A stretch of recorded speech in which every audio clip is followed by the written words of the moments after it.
To the Greenbrae Corridor Improvement Projects Working Group. We are ready to start. At our last meetings, we identified the problem set. We looked at data. The data is what it is. It's useful for making a qualitative decision and moving on to helpful solutions. And that's what we hope we will continue to do today. We need to do this pretty expeditiously. We need to deal with the MTC deadlines and the possible loss of funding for any solution we come up with if we don't work efficiently. Sometime in the future, as you will see in the framework work document and from comments that will be made later, we expect to wrap up the southbound presentation, move to the northbound and to public alternatives, probably the next meeting. Today's task, as stated in the original intent of the working group, is to begin to explore a range of options to solve the problems in the corridor and strive to at least come up with one recommendation to bring to the Transportation Authority of Marin's entire board. We've heard the public concerns about costs, and now we need to work very efficiently within time limits and budget. We need to make choices on materials, studies, and requests for technical information to support our decision making. We should recognize that the staff and engineers we have are a source of information, and also that individual members of the working group can ask for data and ask for studies at the full TAM board if the group decides a study is not a good use of the limited resources we have. So let's begin addressing the opportunities and concerns that are generated by alternative solutions to the problem set.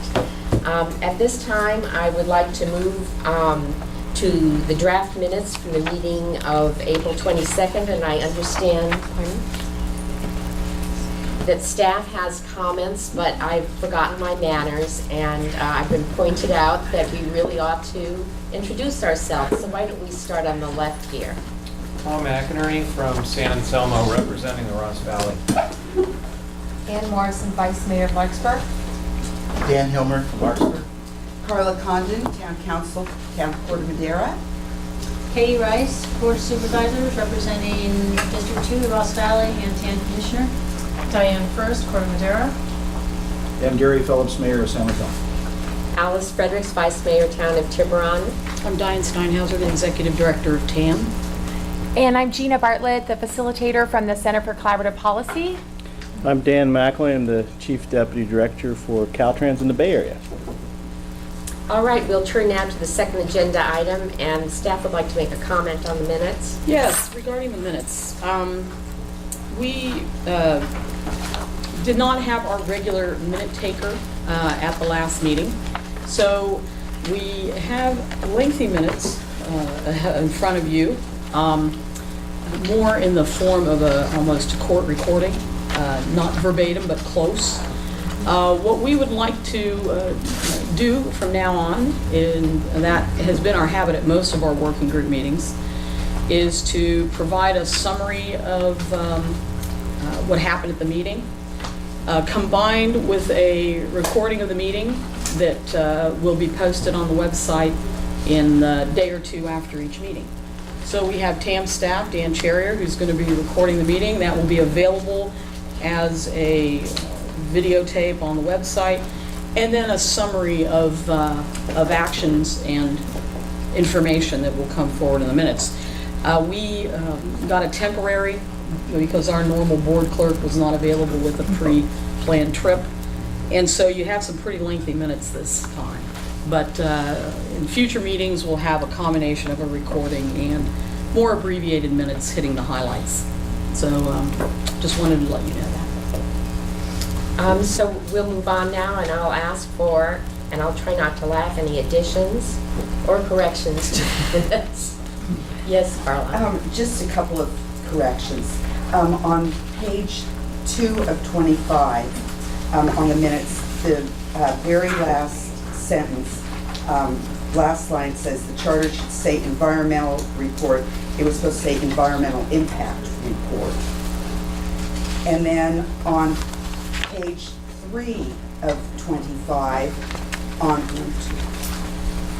the 5th paragraph down, Councilmember Condon said that putting EIR If we could strike out the meant there was a, and instead put would alleviate a fear that something could be reviewed.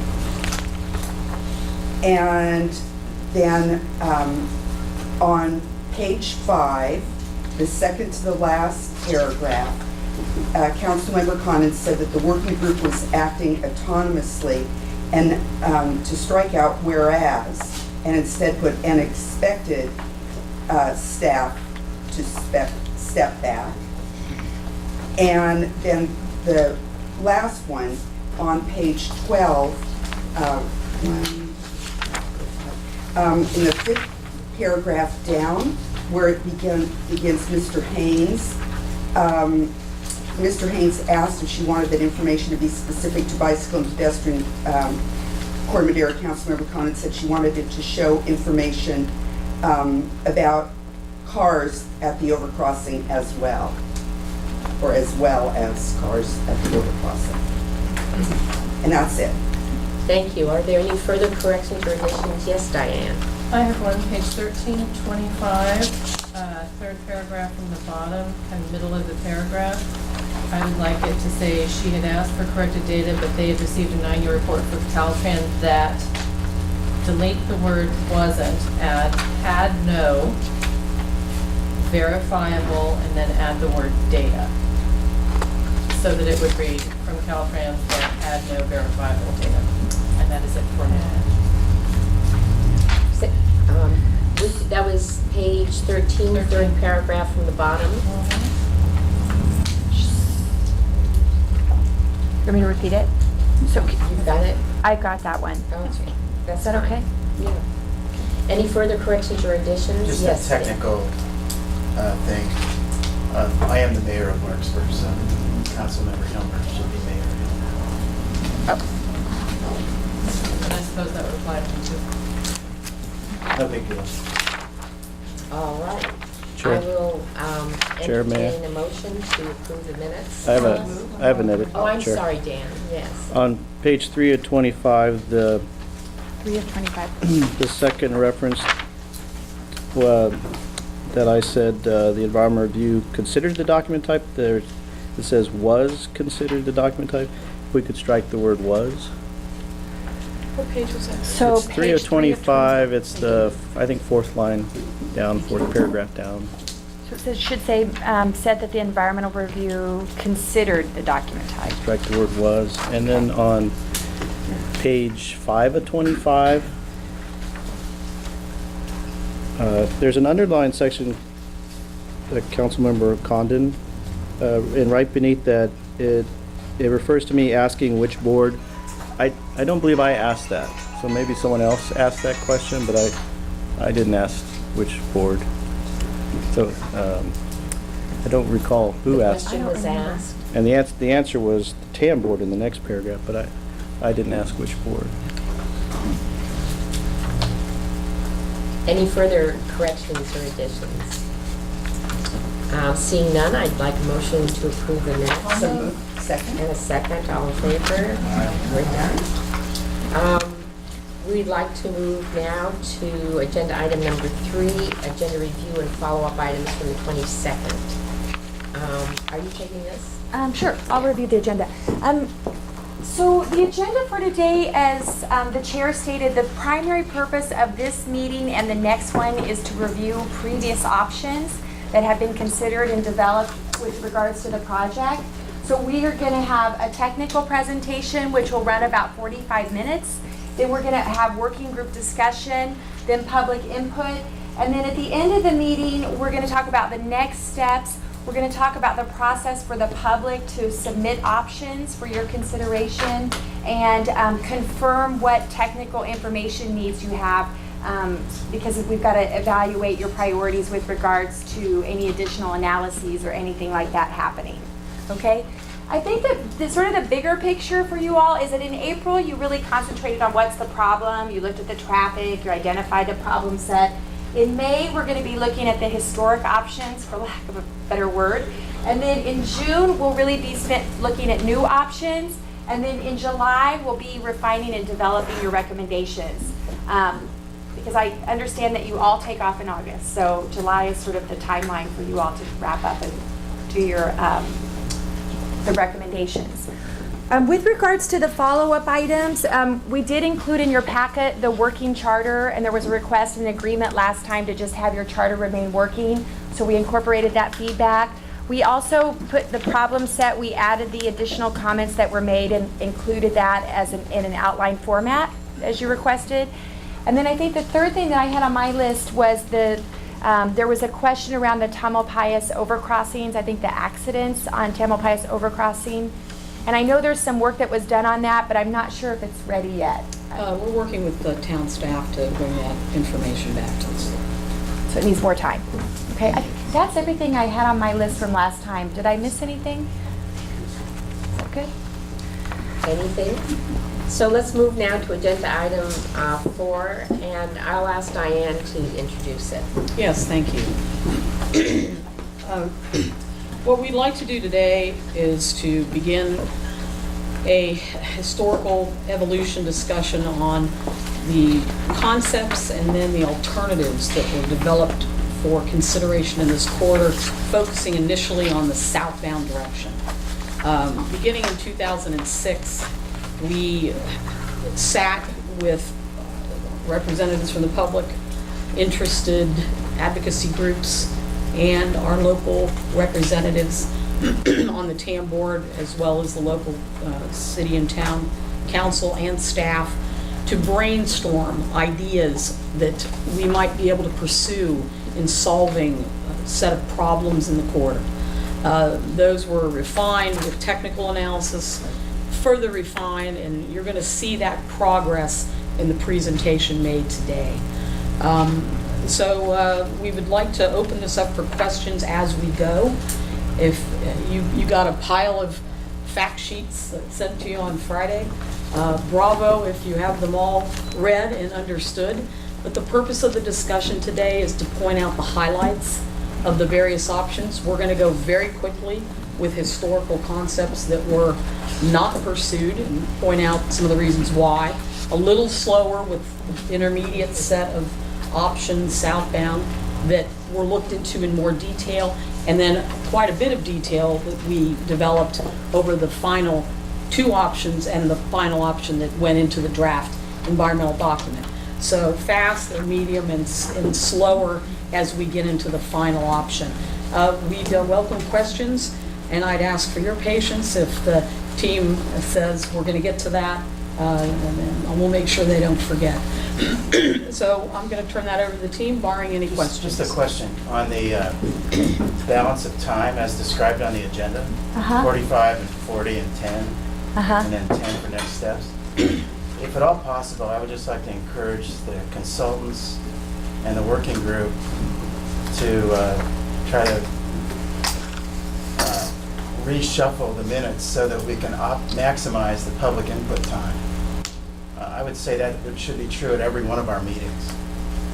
So I don't know, maybe I'm not understanding something, but I would just hope that we could minimize the history lessons, minimize the data, substantive working group discussion, but maximize the public input, just as an operating principle. Well, can I just, I mean, this is your working time to work together, and so while the public input is incredibly valuable, this is also the time for you all to understand the information and try to resolve and think through issues, and so it's a little bit of a push-pull there because it's not that much time to get through all of the information. Well, I'm going to push on that every time. Okay. And I'll just second that. I mean, my view is, maybe for Dan, for some of you that have been closer to this is, we're going over old ground. A lot of us are learning, so certainly public input is critical, but this is also, I thought, to be a learning experience where we go over kind of the history lesson, and I need that rather than kind of just turning it over to the public before we even get the history lesson, so. I'm not suggesting that, I'm just saying 10 minutes versus 45 and 40. Point well You taken. know, we are It's the actually perception. taking up time where we could be doing some learning, so It's why a point don't, well taken. Yeah. why don't I just say point is taken Yeah. and ask. Hand it over. I'd like to introduce Dina Potter and Kai Chan, who will be making as quick a presentation as possible regarding the history of alternatives studied in the corridor. Yes. And the way we've organized this presentation is much like the way your fact sheets were organized, and that we had an initial types of traffic conflicts. When you have diverging, people getting off at ramps, you have merging, folks coming on ramps. Weaving is where you have a diverge and a merge together, of people actually crossing from both sides. And then in this corridor, so in this corridor, we actually have diverging, merging, weaving, and we have stopping and queuing. As you get congestion, people are now stopping behind. That's when you'll see a lot of rear-end accidents. So how do you address weaving? You remove one of the movements so people don't have to cross. You relocate them, move an off-ramp upstream of an off-ramp so that they don't have to ever cross each other. You separate the movements either horizontally or vertically, or you increase the weaving distance so there's adequate time for them to maneuver across each other. The initial improvement concepts. This is where the team, we first had a very initial public meeting where we got an idea of what the community considered problems, what the community considered some of the options for improvements were. We had several meetings with Caltrans, we had meetings with the different municipal agencies, and we came up with just brainstormed about 9 southbound options that then morphed into the very first improvement alternatives. So to give you an understanding of kind of the range of what some of these were, this is, we've taken the 9 that are in your fact sheet and grouped them by similar attributes. These are new bridges across Sir Francis, across the creek. So you can see where you have the existing, oh, where's my pointer, man? Here's my pointer. So you can point to, you can point. So we have the existing on-ramp cross from Sir Francis Drake crossing the creek. The idea was then that maybe we had another bridge that would be for more local traffic, so you could separate the movements. And then you can see even back here we had the idea of a braiding so that we could separate the off and on movements. Originally we were thinking we could move it back north towards the creek. So you see this was kind of the representative alternative. And then a variety of ramps could be closed south of there. You'll see more detail about that as we go through these. This is where we have a variety of braided ramps. Rather than having a new ramp cross Corte Madera Creek with local traffic only, this was just a braiding of the off and the on. And you can see here that we had at least the southbound portion of the Diamond Interchange at Warnham.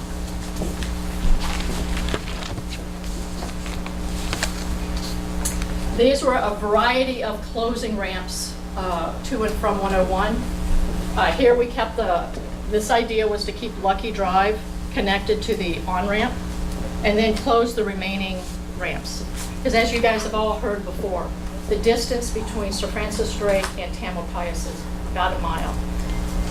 The federal highway standards say that that's the space that should be between 2 consecutive interchanges. And we have 4 pieces of interchanges in between. So that was one of the ideas. And then we had the idea of, so we would remove ramps to and from 101, but we would create a frontage road system where you would still have access, but it would be called indirect access as opposed to directly to and from 101. These 9 initial concepts overall were the first step in looking at the range of improvements that could be considered. We looked at qualitative assessment of potential traffic and environmental impacts, a little bit of cost, but really didn't look that much at cost, in order to create 4 alternatives that were actually the start of what we call our screening process. Those 4 became the frontage road. A was a frontage road, B, Warnham Interchange, C, braided ramps, and then D, Sir Francis Drake Interchange.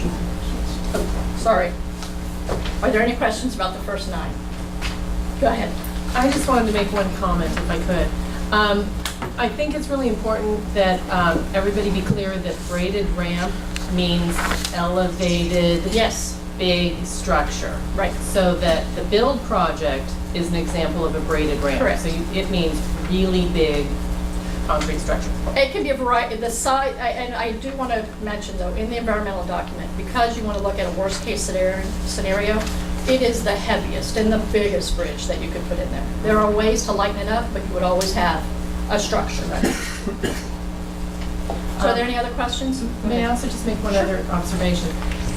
Tamil Vista, which is one block west of the freeway and it runs parallel to the freeway, that is the only north-south throughway in Corte Madera, and it feeds 3 schools and is a main thoroughfare for much of Larkspur to reach the freeway both northbound and southbound. So, And that's the same on the Redwood Highway side. right. You know, that's what makes this location so unique, is that 101 is your local access and your regional access. But Tamla Vista is already pretty much maxed out. It is very congested every morning and Yes. every afternoon. So And I just wanted to point The, that out. again, these were kind of the initial brainstorming ideas. As we go forward, you'll see pieces, parts that we thought worked best. We'll roll through some of the alternatives as you move forward. Go ahead. Let me just mention, your predecessors had that same point that they emphasized. And you'll see as we go through this, that any alternatives that increase traffic on Tamil Vista were not the best. They were not desirable. So, you Right. know. Although as we move forward, to be fair, We'll be talking more about the impacts No, I on understand. Tamil Vista. It was something we definitely kept under consideration. Mayor Phillips had a question. yes, sir. I just want to get a general sense of where we're going, so I know where to focus my attention.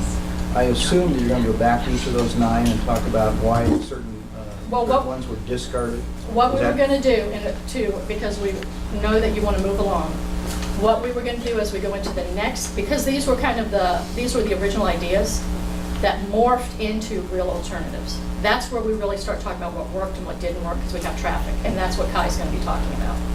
So we Okay. wanted you to see kind of the range of things we thought about. Okay. For instance, let me just go back. For instance, I know folks have talked about just constructing a new bridge across Corte Madera Creek for local traffic. We looked at that. That takes some traffic over here, but it does nothing for the weaving. So that as a standalone went away, since it did not meet our purpose and need. Everything else, you'll start seeing pieces, parts, go on to the next alternatives. Does that make Okay, so we will sense? go through the process of, the thought process to eliminate certain of those 9 That's a net. options. Once we see the 4 alternatives, then we start screening. Okay, I just wanted to clean up. Yeah, okay. Okay. Okay, do you want me to point, or you're gonna handle your own? No, I'm point? going to do my Okay. tripod. Okay, I'll hold it for you.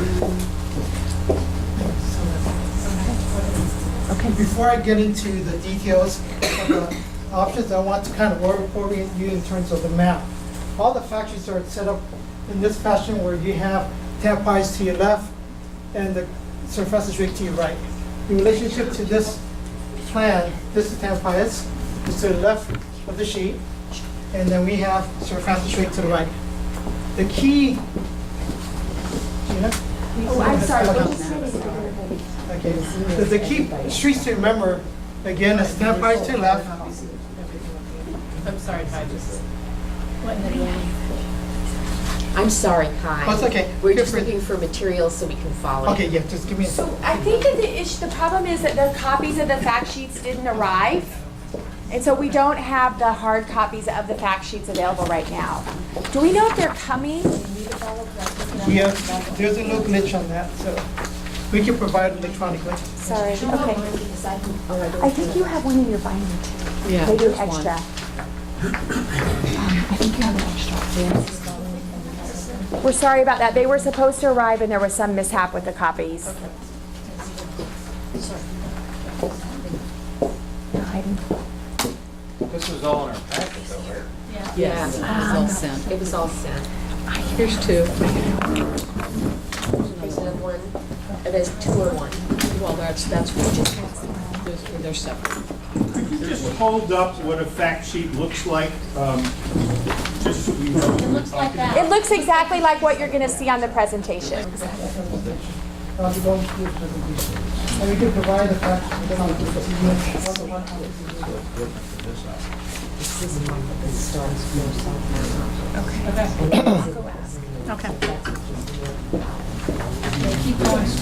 Why don't you go ahead and get going? Okay, Okay. let me get started. Again, just want to point out the slide here. I have set up all the fact sheets and all the slides with Tam Pius to the left, Sir Francis Drake to the right. The key streets that you need to remember is Tam Pius and Drake. They're about 1 mile apart. Between that 1 mile, there's Madera Boulevard, very key to this discussion. Warnham Drive, another very key street, and also Pfeiffer and Lucky Drive. I'll be referring to a lot of those streets as I talk about the presentation. So what Dina covered was the first 9 initial options. If you have questions about those, I can answer those afterwards. If you ask me a question in terms of why some of those were concepts that did not move forward. But what you see in terms of these southbound A, B, C, you will see a lot of similar concepts from the early options developed in this. Southbound B is the concept where exactly addressing Diane's first question about traffic getting over from the north to the south side of the creek. So the idea with this concept was we took that off ramp or the on ramp from Drake, we realigned that so that it ties directly into Pfeiffer. So that once you cross the creek, you're connecting to Lucky Drive and Pfeiffer. It provides the local access. And then in terms of the off ramp, we kept the same type of design at Pfeiffer, the off and the right on. Now, this particular concept was to carry the street all the way down to Madera. Well, that provides us local access to Lucky, Pfeiffer, Warnham, and Madera. So again, focus on getting local traffic to the other side of the creek. However, as you start looking at it and you study this, you find that, and Dina touched on that in one of the first slides, that the problem is actually over here. The Drake on-ramp comes into 101 with a very short distance to Pfeiffer. This is the cause of congestion. When that causes congestion, it backs up the ramp. It affects the intersection at Drake over here, and also the operation of Sir Francis Drake. So this concept was to try to add more capacity so you get more cars across the creek. However, what you do is you're putting a lot of traffic onto this frontage road, the street. There's actually 4 lanes at this location. We found that wasn't very desirable. And the fact that there's an intersection here makes it hard for traffic to get onto the freeway as quickly as possible. Can I just make sure Sure. I'm reading this correctly? Where's the on-ramp? If you're coming east on Sir Francis Drake, how do you get on 101? Is it at Pfeiffer? Okay, yes, good question. Go, Mr. Yu on Sir Francis Drake, here going east, you'd be taking the existing bridge, Okay. and you get across, currently it connects to the freeway. So, This concept is to realign that on-ramp and connect that directly to Pfeiffer as a city street. okay, so it just, okay. So you get on at Pfeiffer, you enter Exactly. at Pfeiffer. And that's a great question, because with Pfeiffer, now we're putting everything at an intersection. So what that does is meter traffic that get onto the freeway. However, it creates also quite a bit of congestion on the street, so we thought that was a very good option. Can I ask a question with regard to Lucky? Sure. I want to make sure I understand Lucky. It appears in my graph and in yours that the onto the freeway and exit is not possible to Lucky. Is To Lucky, that yes. straight? Is that correct? That's correct, Okay. yeah. Well, was that actually determined at this point that on and off of Lucky it could not be done? Yes, we actually did quite a bit of study on that. And the issue with having a connection to Lucky is that you have a very short distance from this on to this off. And also, we found that to make that connection, even at a very low design speed of 30 to 40, we're impacting the homes along Lucky here. We ended up taking about 4 homes on the east side, On this side at of the east Lucky. end of Lucky. And it also changes, Lucky right now is very, very low volume, and it just totally changes the Travel pattern. The travel pattern. Right. And we heard that from a lot of the workshops that the folks along here, currently they don't have a lot of traffic on Lucky. If you put traffic on Lucky, that's a major impact to them. Could I ask a question just with regard to background? Again, I didn't go through this. I think it's good. Can you speak up Was just a bit? consideration given to eliminating the exit to Lucky southbound and keeping in place, and perhaps not in this option, but generally speaking, and keeping in place the on-ramp going south from Lucky? Okay, so I understand. Because it seems to me that's where we've got some issues. I think You may the be question referring to was, Pfeiffer. No, I think I'm referring to Lucky. I think. The current Yeah. exit is actually Pfeiffer, but it's called Lucky. Oh, well, maybe that's my. oh, okay. That's a great Leave question. it to Larkspur, I don't know. Actually, Put it there, I guess. That's a great Don't question, mind because we have that confusion at some of the workshops, because the locals, they think of Pfeiffer as Lucky. First, this is the Lucky off-ramp at Pfeiffer. Okay, Yes. then with regard to Pfeiffer rather than Lucky, was that consideration? Yes, given? we looked at connecting to Lucky, that's some of the early concepts. We also looked at Pfeiffer, we also looked at Warnham as well. Different. This So my concept question was remains. with regard to Right. southbound exit off of The freeway? Pfeiffer, But yes. he said, for this alternative, we maintain the on and off at Pfeiffer. Right, did you look at, and I'm just trying to Yeah. get context, did you look at that possibility In another in alternative. another alternative? There, Which is as we go forward, yes, closing- there are. Closing the off-ramp, Right. leaving Closing the the off-ramp. on-ramp. Correct. Oh, Is his correct. question. Correct. Yes, you can see some. Okay, so see let's, that later. we'll go to that. Yeah. One question on this one, and then we'll maybe keep going. Go ahead. Yeah. Right there. It's a question of this, but the same question applies to southbound B and C. So, I mean, as well Well, as. I'm gonna get to that. maybe I can ask a favor of y'all. Can we go through A, B, and C, and then go back and ask questions? Sure, Because you may sure. see things later that answer your Okay. question. Okay. That's a good idea. I'm gonna get to it. One other point that I want to make is that with this design, we looked at a Warnham on-ramp, and this particular on-ramp creates some concerns, some challenges, because in order to make that movement, we need more lanes underneath of Warnham Drive. Currently, the freeway goes over Warnham Drive. So any type of widening to get a lane in there means you have to redo that freeway structure. That's a big deal. Can you keep going? C, D, and then we'll go to Okay. questions. So, And Kai, the reason for that is if your on-ramps from Warnham and you're coming from Redwood Highway, you're gonna have to turn left to get on the on-ramp. And therefore, you gotta widen the area that's under the freeway on Warnham to make room for that new left turn. And because there's not a lot of space under there, this was an old railroad bridge, very limited space, you'd have to replace the entire structure while keeping traffic on 101 going. So that's a very difficult staging kind of a process to do. Can I ask a favor? As you go through these alternatives, I know you're focusing on the transportation concepts. Could you please touch on, as you go through there, the amount of, whether this is a new street cutting through private property and okay, the kind of takings that would be necessary? Okay, Because taking- I think that's the key to the okay. perception of feasibility. As you Sure, I'll described. try to mention that. These are line diagrams, so I might have to refer to the larger exhibits. This one will be here in terms of answering some of those questions, but I would prefer we just save that for a little later, but I'll touch on it as well. So, this is the second southbound V option. This actually addresses Gary, Mayor Phillips' question about what if we were to remove that Pfeiffer off-ramp? And this one does that. It's actually, instead of having a Pfeiffer off-ramp over here, we took the Pfeiffer off-ramp off of this connector, of the Drake on-ramp. This is the Drake on-ramp. So what it does is that you're crossing the creek, you can just stay on the right side and connect to Pfeiffer. Now, however, the traffic from the freeway go to Pfeiffer, they have to be relocated or diverted to the southbound Sir Francis Drake off-ramp. Because the next off-ramp is over here at Warnham. So they have an option of taking the Drake off-ramp and take Warnham. So the design actually addresses that Pfeiffer off-ramp issue with those two combinations. Now, this particular design also focuses more on a Warnham interchange. This is very similar to that interim planning study where we looked at a diamond interchange. We also, on this design, connected Madeira, connected Madeira because we're closing those ramps. This provides an indirect access to Madeira. So basically, you get off at Warnham, you make that, you just get off and just continue and connect to Madeira.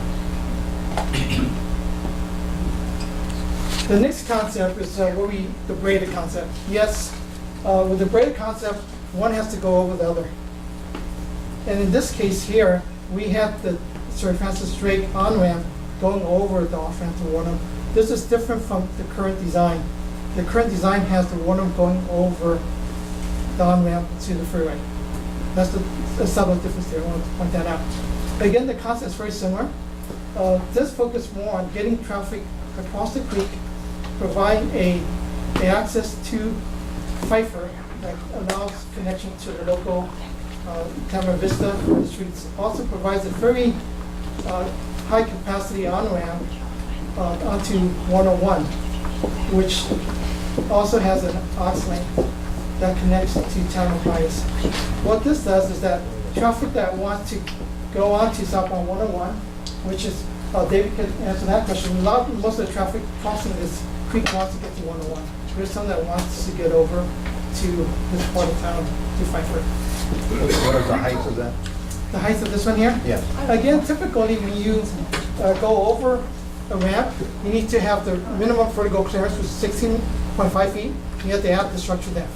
So you tend to talk about 22, 23 feet in height above that. Again, grade ramp doesn't always have to go over. It depends on the terrain. You can lower it.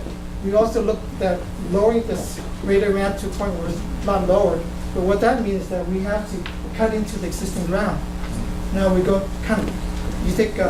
you go underneath, you create sort of a tunnel situation, and you have other challenges. We have issues with pumping water out, drainage with that type of design. May I just point out, it was southbound C that TAM and Caltrans build project was kind of based on. The elevated structure was reversed so that it was the southbound portion that turned into the elevated structure, the one that ends at Warner. But that was going to be about 34 feet high, as I recall. So the potential depends where you measure to be from. much higher. Okay, there's two questions here.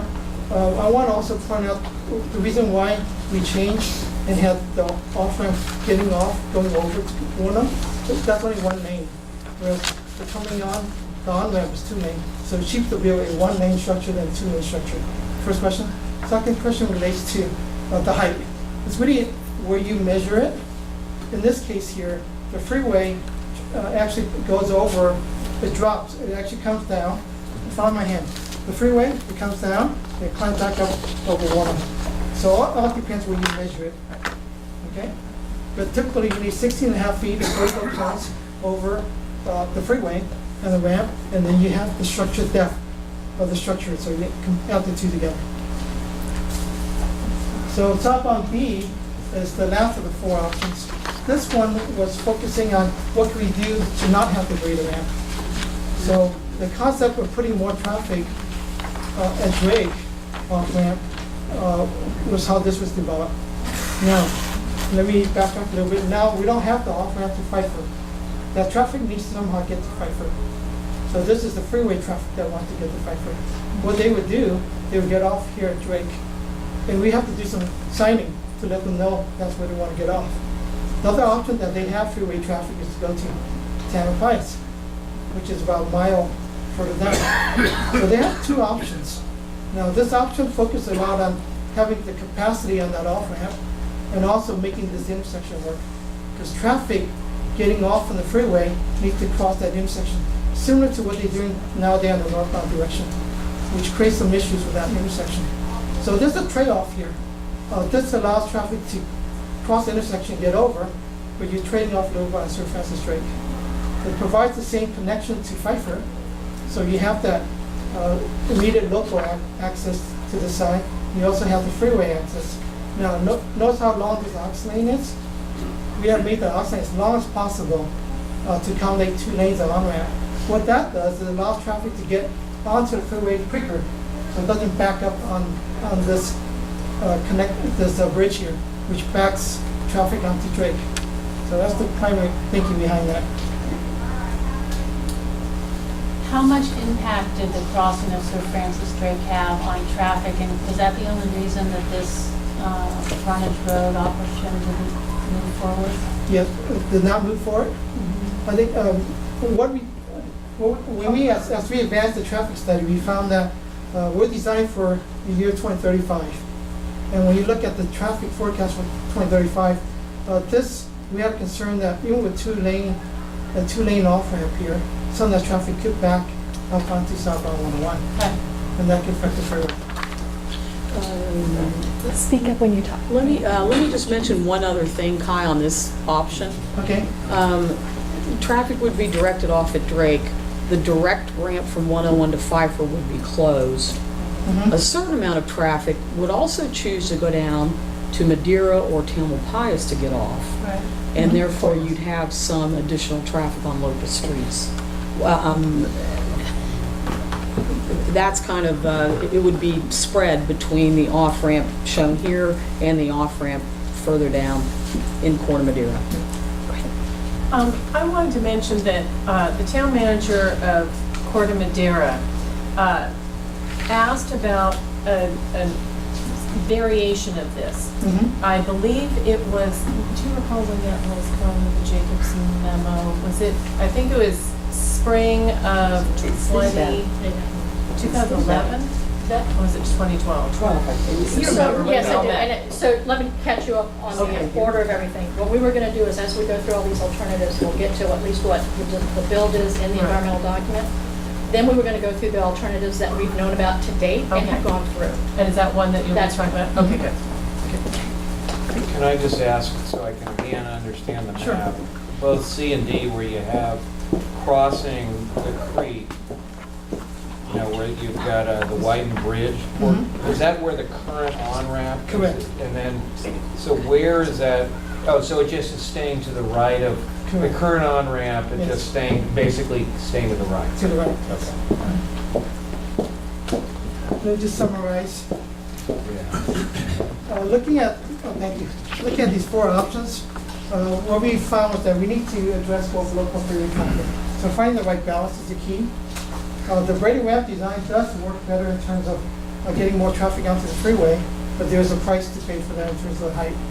But the Madeira Pfeiffer ramps are constrained because, as you know, everything's tied to the location of the ramps. The Madeira, Pfeiffer, because we don't only have 1 mile. Ideally, you should have 1,600 minimum distance between on the ox lane between on and off ramps. We only have about 500-600 on the ones that we currently have here. What I also found in the team found that the ox lane on 101 is real key. With the ox lane, it solves a lot of problems in terms of getting more traffic onto southbound 101. By doing that, you relieve the traffic on the on-ramp and also help Sir Francis Drake operation go east and west. The one on-ramp I touch on as being a challenge because we anticipate that we need more lanes for the turning movements. So there's left turn to get the ramp, and that may facilitate having to redo that structure. And however, that's a concern that we have from a design standpoint. Any questions before I move on? Can I ask my question? What I'm curious about is from the start of this whole process, going back many years, there was a compelling amount of opposition to closing Madeira. And that Madeira plays a huge role in one of our key resources to our economic development in town. And yet, time after time after time, we see this plan coming forth with Madeira being closed. And I want to ensure that not continue. In all the previous things, I haven't seen where anything has been addressed to the impact that it does on Tamalpais. And at times, for those that aren't aware, that during Christmas time especially, sometimes I think we have records of level F. And so I just, in what goes ahead, I want to make sure that we maintain the same kind of access and egress that we enjoy now in that particular spot. You know, I would just like to point out these are the historical range of options that were considered, and in the current design, the Madeira ramp is not closed. And then can I also, I mean, I think, doesn't the frontage road, had the frontage road option gone forward, is that equivalent to closing the Madeira on off-ramp? That was the closing. But a frontage road would still allow freeway access to get, Well, but it's not convenient, it's not an immediate access. And then also what it does is it tosses over, as was in the To report, Tamalpais. it tosses over to Tamalpais, which is a problem already.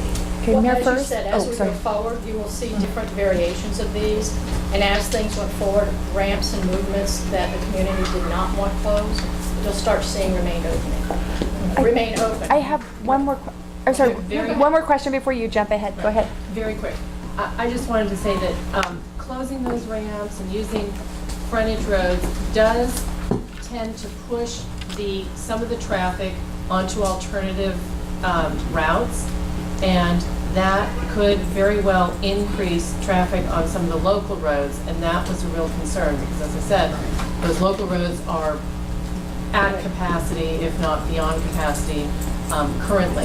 So adding capacity is a real problem. Well, But and there's I'm sure you'll actually, address there's a couple, there are one, I think there's two of them, that actually reduce traffic on Tamla Vista and Madera. So there are ways to have a frontage road that helps the local. It's just, there's other trade-offs that come with it. So let's just do a quick time check. We have about 15 minutes left of the allotted time. Okay. If we need to take more, we can, but just a time Okay, check. well, thank you for the question. There's a good lead into this. This is southbound 8 with the punch and flow concept. This concept, let's start from Drake again. It's very similar to what you saw earlier, where because we close the direct connection to, this is labeled Lucky, but it's really Pfeiffer. Okay, Lucky Pfeiffer. So we have traffic getting off at Sir Francis Drake. They're crossing the intersection, getting on the southbound Sir Francis Drake on ramp to 101. They're crossing the creek here. Once they get on, they have 2 lanes to get on from that ramp, and they have a continuous auxiliary lane that takes them all the way over to Tamalpais. This concept looks at redoing the Tamalpais interchange. Okay, because we know that the town center and the village, these are major, very major important access points. And Tamalpais gets very busy during the weekends. Now, the concept here follows the concept of taking a direct connection into the city streets. It has a connection right off of the Sir Francis Drake on ramp, connecting to Mellon, connecting to Lucky Pfeiffer, connecting to Warner, connecting to Madera Boulevard, and connecting to the interchange. The question was asked, traffic's heavy on Tamla Vista. With this concept, it actually does provide relief to Tamla Vista, because where you provided another north-south street that supplements this and actually take traffic off of that. However, this one does have some right-of-way impact. Dan asked the question about impacts. This one has been more impacts in terms of right-of-way between Warner and Madera. This one, I think we can stay in the right-of-way over here.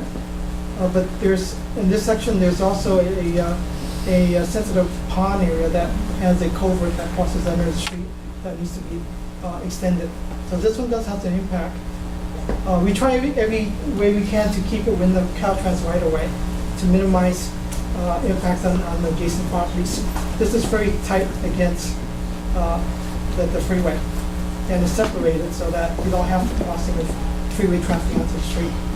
The next concept. Before you leave that one, Okay. just to clarify for those unfamiliar with Lark Street, the street labeled Mellon is actually Lucky.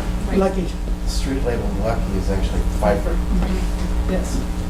Thank you. I'm sure that makes sense. That was a test. That was a test, sir. I just want you to follow along. Yeah, I appreciate it. Can I ask a general question? But I want to make sure that I understand Carla's point, and Diane's as well. It seems valid. The shopping center is critical. In my city, I'd be equally concerned about it. But I'm not a traffic engineer, so I'm having some difficulty relating to the concern about the exit on Madera, because it does seem like you can exit on Madera. So maybe I'm missing the point. Okay. Help me understand that They better. keep on. Yeah, it's- Go As ahead. I'm looking at this, you have 2 options to get off the freeway here. You can get off the freeway north before you even reach Sir Francis Drake Boulevard, or you can get off at Tamalpais Drive. Yes, correct. So for any of those businesses, for instance, the gas station, where people see a gas station, they go, oh, I need gas, I'll get off. It eliminates any of those. Correct. It doesn't eliminate, it's an indirect Well, access. they have to think a mile ahead, Well, oh, I'll get off at Sir Francis Drake even though I want to go to Corte Madera. It's, Well, on this, it's just, it would be confusing for people on this that one, we aren't really familiar. reconfigured Tamalpais interchange so that you could get off here, and instead of having to go out here, you can just shoot down here and be right there at the gas station. You could even have access to the businesses from the back. However, wasn't that going to take some of the parking at the? It was going to take a row of parking. From the town center? Yes. Yes. So, Carla, Those are the- that's your concern, the change to the exit and therefore disruption of business? Exactly, yes, and Okay, that's, I just want to understand. yes, yes. And then also, not only does it disrupt the business and it makes it inconvenient to get to the businesses, but also then that additional traffic that people would ordinarily use Madera exit, it makes them go onto Tamalpais, which is already an issue. Okay. Thank you. I have a quick question just about how much space there is. For the frontage road, there isn't, as I recall, a whole lot of room, especially between Warnham and Madera. So was the frontage road going to be right up against the freeway, separated only by one of those concrete Jersey barriers? So we're not talking like an attractive parkway or something with landscaping. We're talking a frontage road that looks kind of like a freeway. Well, it goes back to your trade-off. Do you want right-of-way acquisition? Do you want to fit a street in there? I'm just kind of curious how much That's space. what- how Let's much go to space we're Ann, talking she's about. waiting. Can I go right here and I'll come back to you, So, Carla, Carla? back to you. So you have a problem with people getting off and just doing a U-turn and going back on the frontage? You think that would, what's the problem with that? It closes the freeway, the immediate access to the town center, but also then it packs additional traffic on Tamalpais. I don't Well, what it is that currently there's a short hook ramp that takes you to Madera. You get off here, and left turn into the shopping mall. Whereas this one, instead of that off ramp here, you do this and you get two options. You could go into the mall from the back, or you take Yes. the front. Right. And can you speak to the traffic on Tamalpais with this option? Or- Well, what this does, this has, we have added a north-south street. What that does, provides more capacity for north-south, so it can release the traffic on San Vista. Actually, this one with this connection, it actually helps this intersection quite a bit. This is also a problem intersection of the city, is the Madera Tamalpais Drive intersection. Yes, sir. What does this design like this do with congestion coming from Sir Francis Drake onto 101? Okay, so- And the weaving issues that we Okay, discussed? good question. Now, the question was, what does this do for the traffic that's getting out to 101? It's gonna be 2 lanes. Once they get on, there's no weaving sections. The weaving sections totally eliminated. You have the ox lane that adds capacity to the freeway and connects to Tamalpais.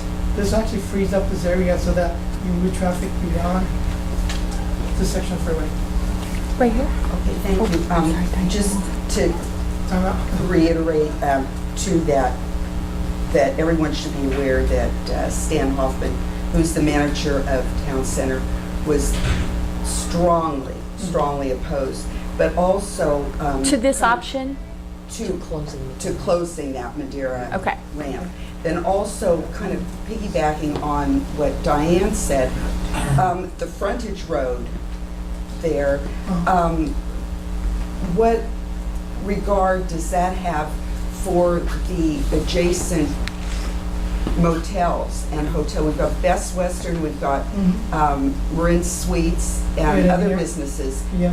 that seem like it's going to be right up against traffic. Yeah, actually it provides them a back entrance. Their current entrance is from Tamar Vista. This actually gives them back entrance if they want to. I'm sorry. use that. Oh, currently, those hotels, the entrance is from Tamar Vista Boulevard.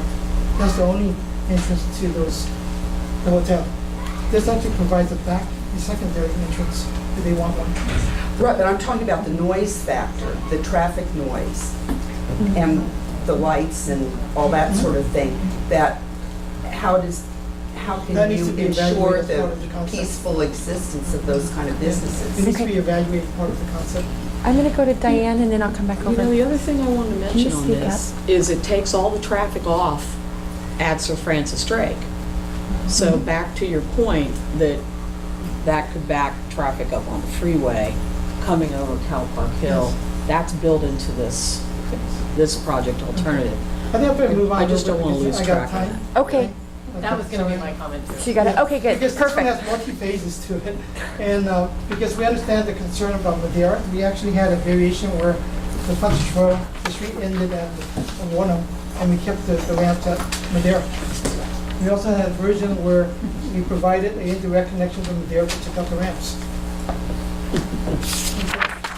So moving to South on Sea, a similar concept, we created a additional street. We have the graded ramp.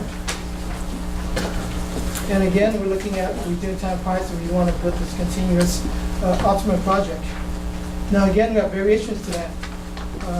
We got that, we took out the connection, we kept the Madeira ramps up in place. Oops, that's too fast. And so we actually, different variations, very similar. So it depends, that's why I meant Madeira is a constraint. If that's a major constraint that we can work around, then we need to keep that connection.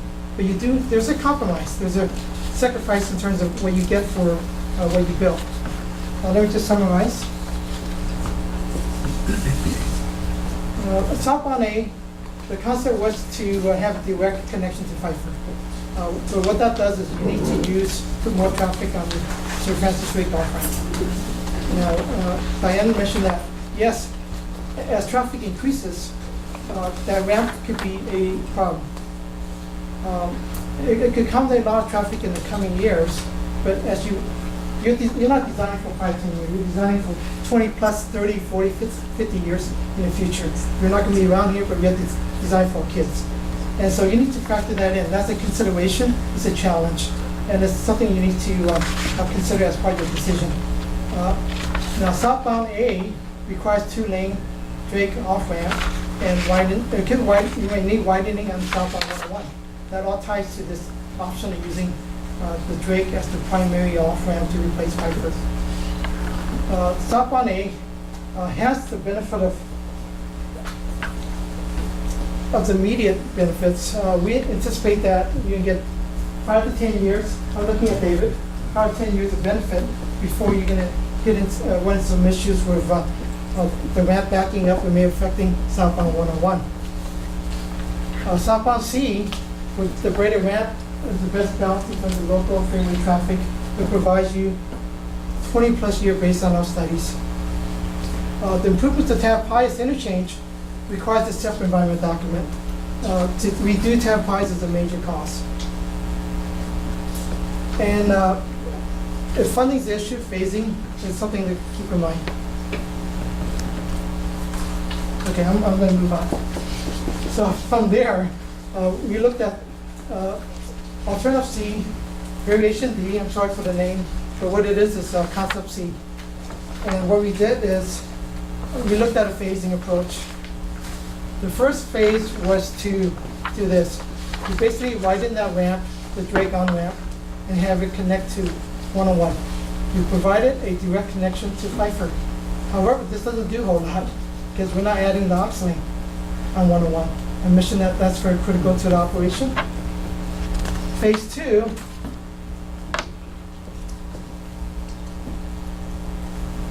we braided the ramps. Now we understand that has visual concerns, but we also added the ox lane on 101 to Madeira. We kept the Madeira ramp the way it is pretty much. There's still some refinement to make the connection. There's pretty much the same ramps. So that's the phase 2. Now phase 2 is where you just looked at the full project that addressed southbound. It incorporates the Town Price interchange improvements. Again, this is a major cost. You need estimates, we have information on that. We actually have some more drawings, better drawings than design drawings of this concept. It should also be noted, though, when you reconstruct, or if and when you reconstruct Tamalpais Drive, the Madeira ramps are going to have to close. you're not going to be able to build that substandard ramp Oh, good question. Let me configuration bring that. again. Thank you, Dana. That's a key point. They're just too close. Yeah, this Madeira ramp, there's only about 500 feet of distance between the on-ramp and the off-ramp. I mentioned that design standard calls for 1,600 feet as a minimum standard. However, you know, we don't just look at that length. That's in highway design manual, but we look at actual operation, the volume of traffic, the speed they get onto the freeway, that all factored into what the length is. But there's some very definite design standards for length, for aux lengths. Caltrans has a mandatory and advisory process, very good process to force that you look at it very carefully in terms of meeting those criteria, because if you don't, you're subject to challenges that in the future. So to summarize, phase one doesn't do a whole lot, because you're not doing a whole lot. Basically, you made a connection from the ramp to Pfeiffer. Phase two is a bit better because you created the ramp, kind of has the aux length. Phase three provides you more improvements. I do have one other suggestion, as not shown. Well, actually, there we go. Any questions at this point? If not, I'll move on. I was about to say that, I'm going to backtrack a little bit, sorry. But with this phase one concept, I hope I don't confuse you, but with the phase one concept, I think it's worth making a point here. With the phase one concept, we widened the ramp, but we had connecting to 101 directly. It doesn't do a whole lot. So what I suggest that you consider as a phase one,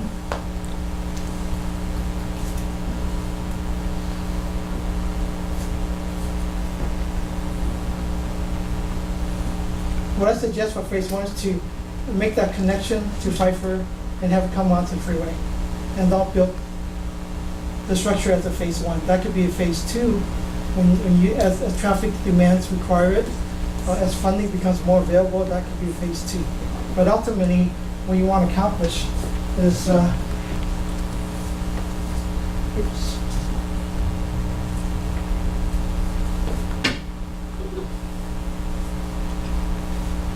This situation here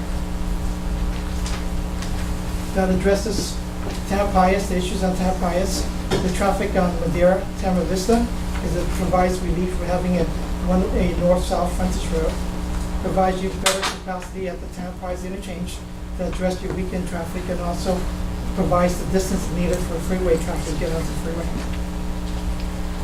Okay. Supervisor, and then I'll come here. So what are the trade-offs there? On this one here, Mm-hmm. the trade-off is major costs. The interchange is another $50+ million or more. Impacts to right-of-way at the mall here. It does impact on the traffic, the parking. There's some right-of-way impacts over here because of the pond. We have to extend the culvert so that you have to basically widen that.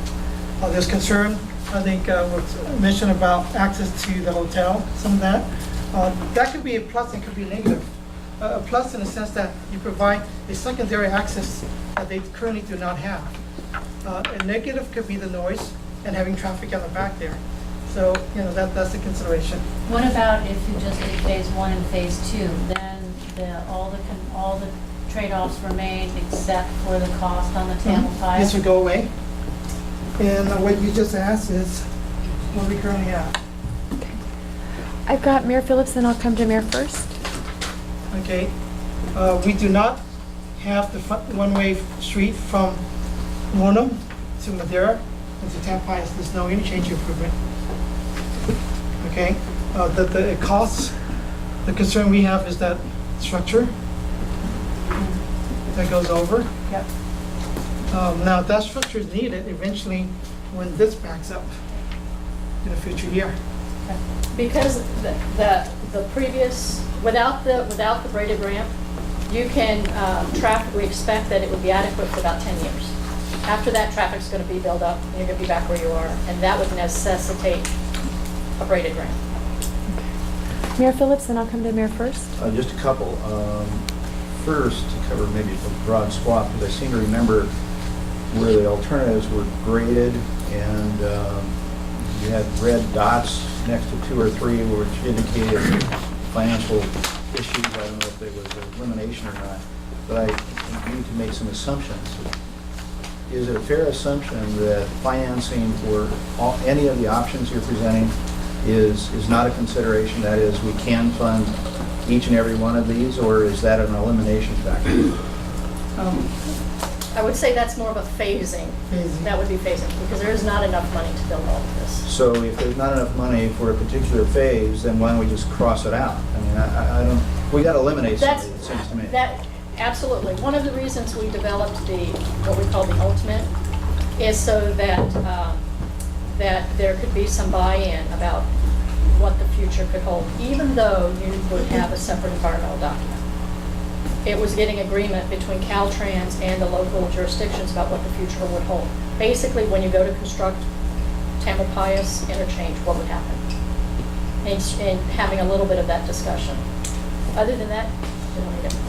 Well, it just seems to me if a group prior to us has gone through this process and they've concluded with regard to certain considerations as not making that particular alternative desirable, that I'd like to know. And like I said, we can't pay for it, why even talk about it? And that's why the alternative that's in the environmental document does not have Tamalpais interchange. Go ahead, Diane. Okay. Okay. I think Diane wants to help with this one, and then we can come to you. Another way to understand that, and I think we're going to get into that in one of our next meetings, is that we have so much of toll funds as readily available cash that we can assign to some portion of improvements to solve a certain set of problems. What we ultimately did was we took that cash plus our future state gas tax money and assigned that to cover the whole set of improvements northbound and southbound. But we do want this group to understand what are the options that we could consider near term there, and then what would we consider mid or long term, which is another 5 to 7 to 8 years in terms of getting enough of our state gas tax money to build the rest. So we want to have that discussion. We want to make sure we give the public an opportunity to bring any other options forward, something you've requested. And then we can start to get into a breakdown of what each phase costs. Can it stand alone? Can we use our near-term money to do something? What should we do?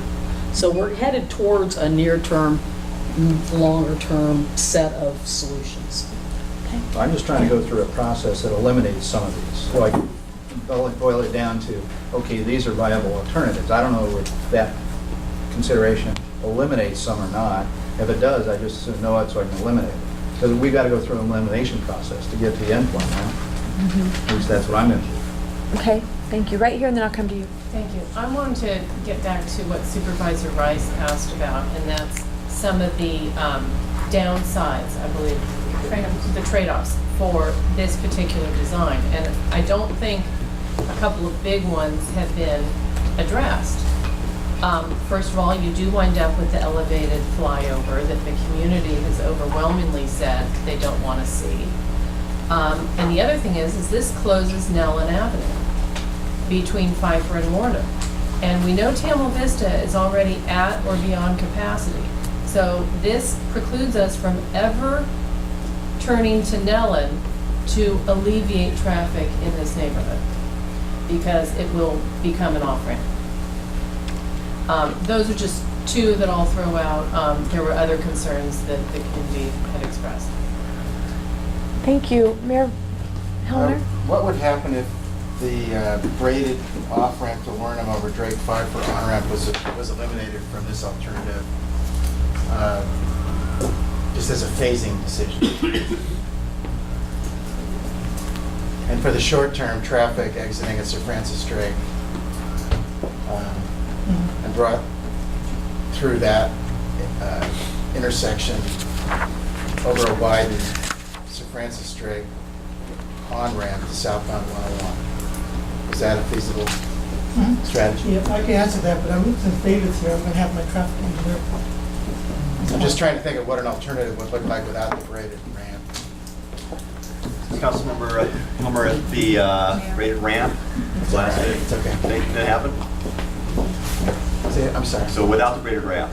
Okay, so southbound traffic that would be wanting to go to Pfeiffer off-ramp would have two routes, right? One could be to take the Sir Francis Drake off-ramp, which would be widened.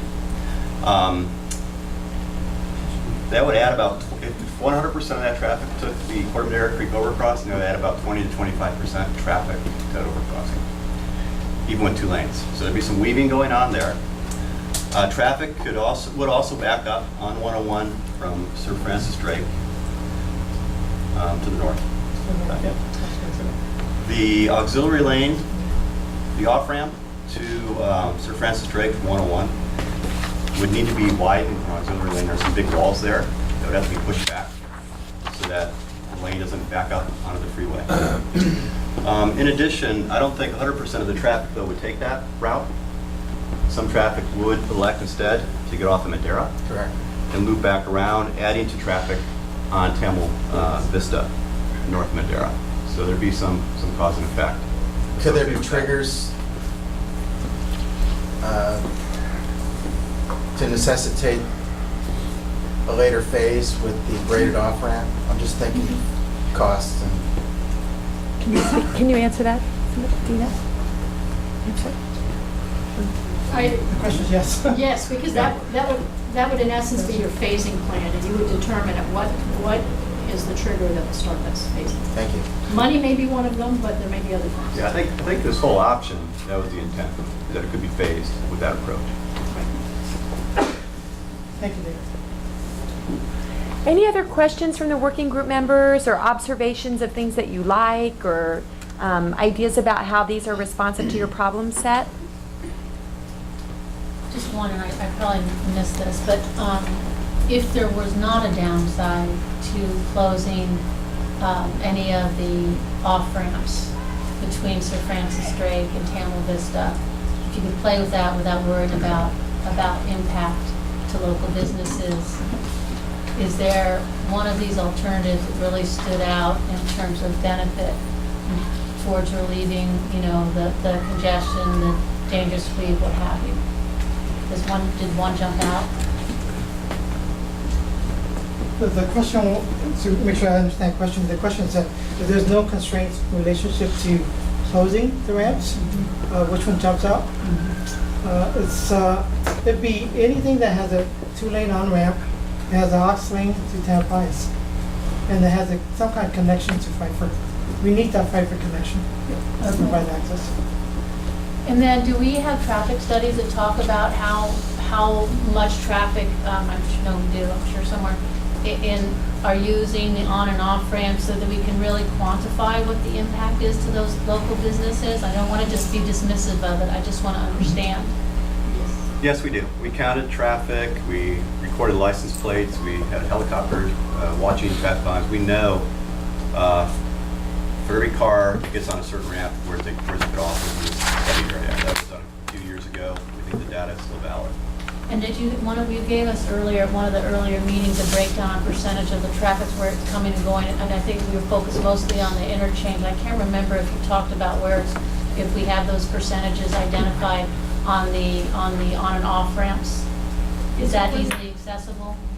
Yes. Okay. And then do we have, one more question, do we know how many Ross Valley shoppers are coming to visit the town center? Those numbers might show. How about San Francisco? We do not. We know some go to Bonaire. Go ahead. Believe it or not, some people in Corte Madera shop at Bonaire. Go ahead. I just wanted to clarify that it is not exclusively potential shoppers traveling to the shopping centers that is our concern here. There's also local residents that use Madera Boulevard, for instance. One of the elementary schools is just not too far from Madera Boulevard. So people take Madera Boulevard to reach that neighborhood. It's not just a shopping center.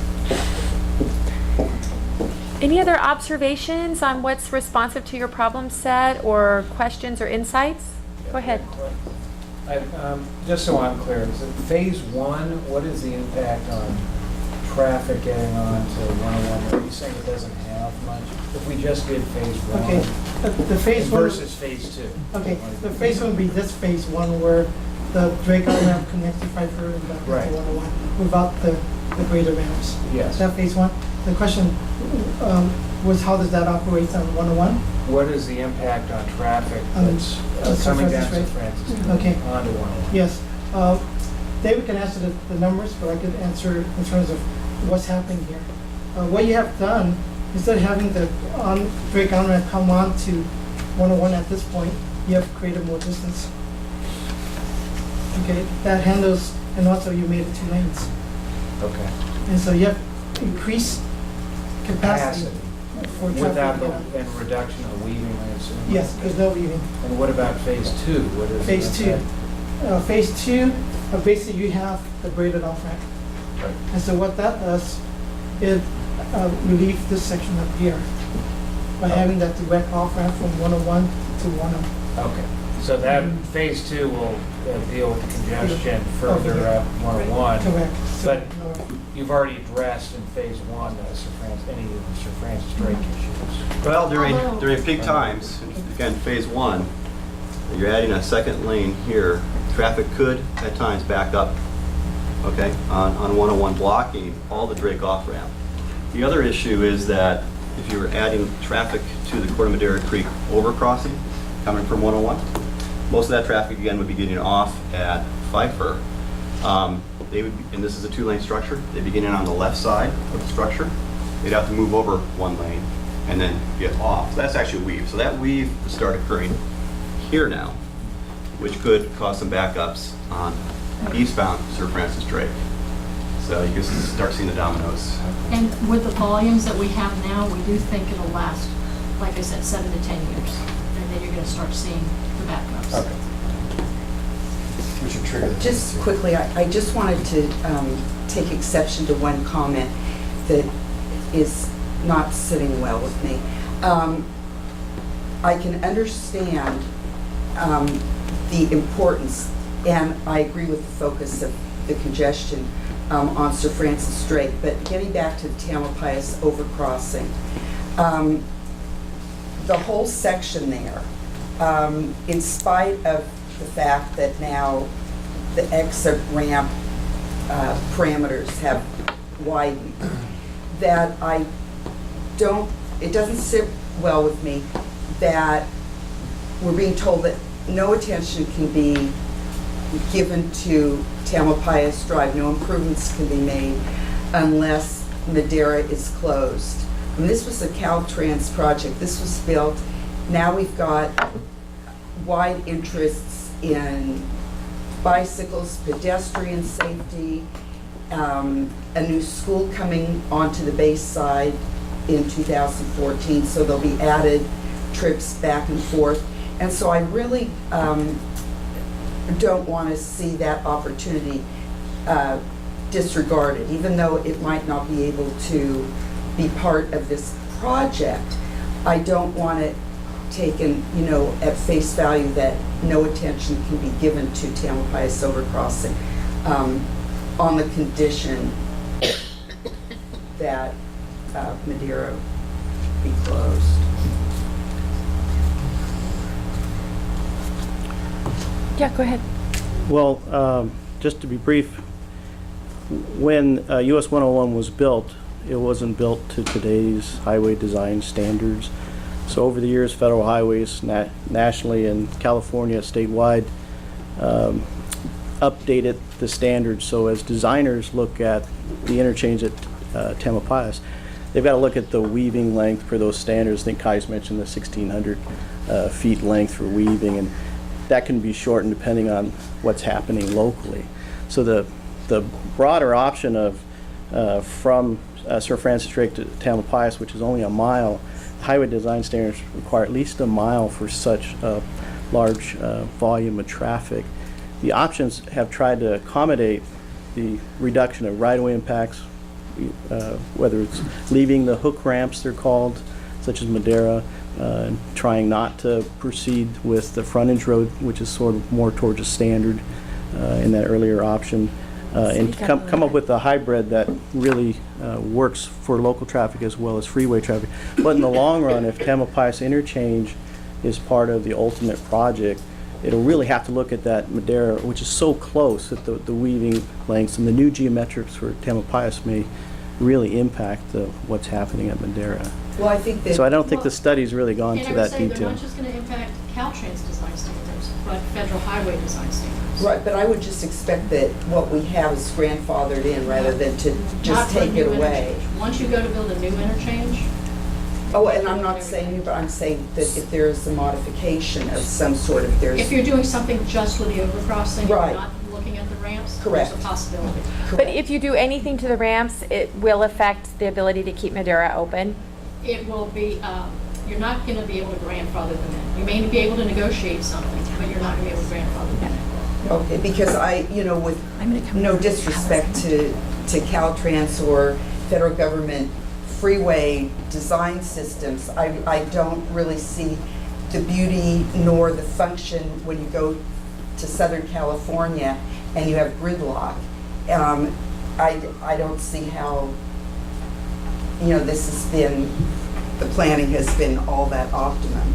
So I would think that perhaps it's more of an advisory level than anything, and that we could still get some sort of improvement to the overcrossing without redoing the whole ramp. I just wanted to make a comment that previously in discussions, it seemed to me it was brought out that as important as this Tamalpais overcrossing upgrading is, and it's certainly something that should be done, it's not really a part of this project because it's not part of the requirements of using toll funds.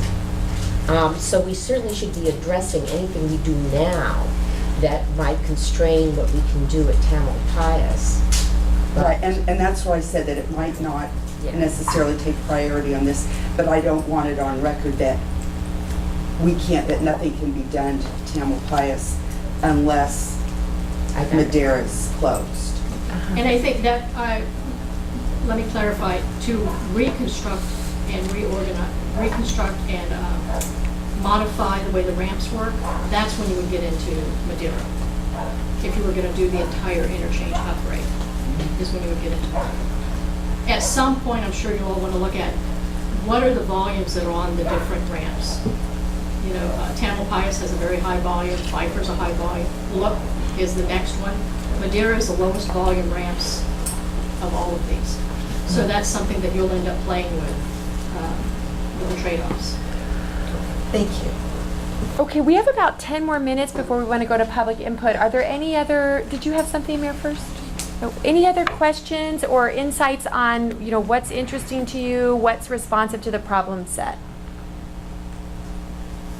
Well, can I ask so generally, of what was presented today and phased or not, as a total project or in phases, we talked a lot about Sir Francis Drake and the on-ramps, off-ramps there and impact to east-west traffic.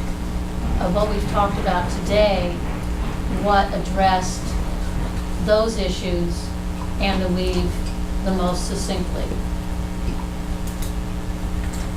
And with the least trade-offs, if there's a way to do that. And I think the second part of this, the second part of the question is, can we talk about what are the constraints, the screens that if we we're driving the design in the end and articulate them?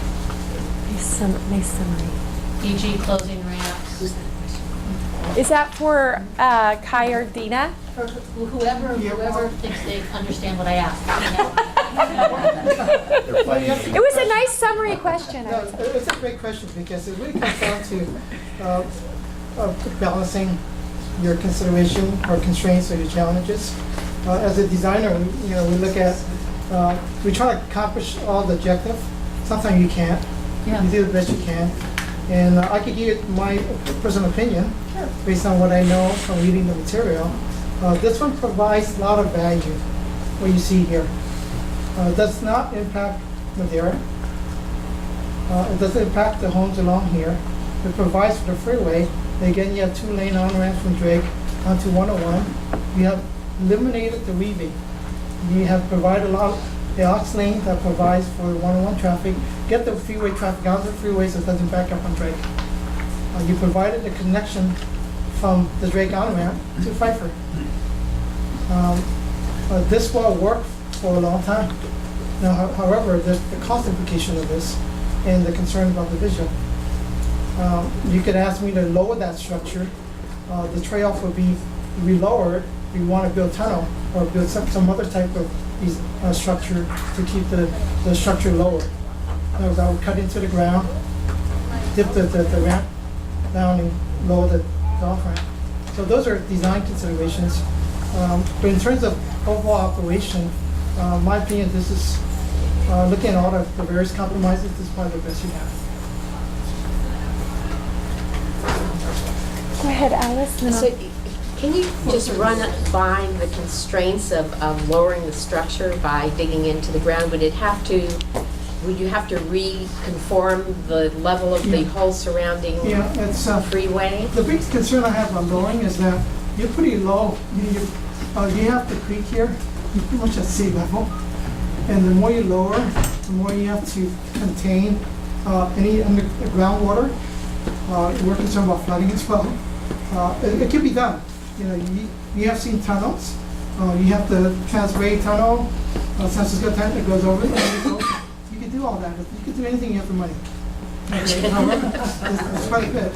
The considerations in terms of that. I've got Mayor first, and I'll come right back here. Go ahead. Oh, I'm sorry. That's I thought right. you- Okay, when I talked about a couple of the impacts, for instance, the flyover or the elevated graded ramp was very high, and that was an issue for much of the community. And the closing of Nellen precluded any future use of that. I neglected to mention one other impact. And I did discuss it at the very first meeting of this working group, which was in this room. And I handed you all a copy of the construction year intersection levels of service from the environmental document. Actually, I'm sorry, from the final traffic operations report, which is a supporting document to the environmental document for the build project. And of course, this is the build project we're talking about.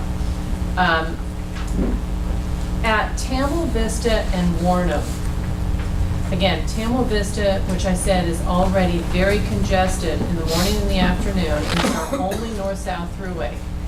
According to this report, in the build year, level of service goes from a C to a D. So right off the bat, traffic at that intersection is degraded and goes down to a D. Okay, that's one step away from an F. That's also a very big concern. And I think that has been sort of glossed over in many of the discussions about this project. Do you want to speak to that, or? Yeah, or you want me to? Oh, I'm happy to. Level of service is measured, we look at the one peak hour, both general plans, both cities. What's the peak hour level of service, 1 hour out of 24 hours. And also, it's graded from A, B, C, D, E, F. Both towns' level of service standard, what's acceptable in both towns is D at signalized intersections. So the reason it may not have been highlighted is because it was still within the acceptable range. That's all I did. Could I ask a follow-up? Would that be affected if there were additional signalized intersections leading toward Redwood High School, especially one at Riviera Circle and Doherty Drive where we've got a four-way stop? Could Would that affect signalizing, other signalized intersections? well, would it affect the issue being described here in terms of delay? If you signalized it? Yeah, If we that's had additional signalized, Additional signalized intersections with allow the flow. creating more flow Yeah. to the high school during the peak period. As long as they didn't fail or, cause backups themselves to, the next upstream intersection, they could be fine. But it's true, during the peak of the peak on Tamil Vista, on Doherty, I'm very familiar with this. We've done a lot of work out there with the schools. You do see highly congested conditions. No communities I know designed for the peak 20 minutes or Christmas time. So again, both general plans, you're designing for peak hour, an average peak hour through the course of the year. Okay. I'm going to go right here, and then I think we'll have to wrap. Oh, you okay?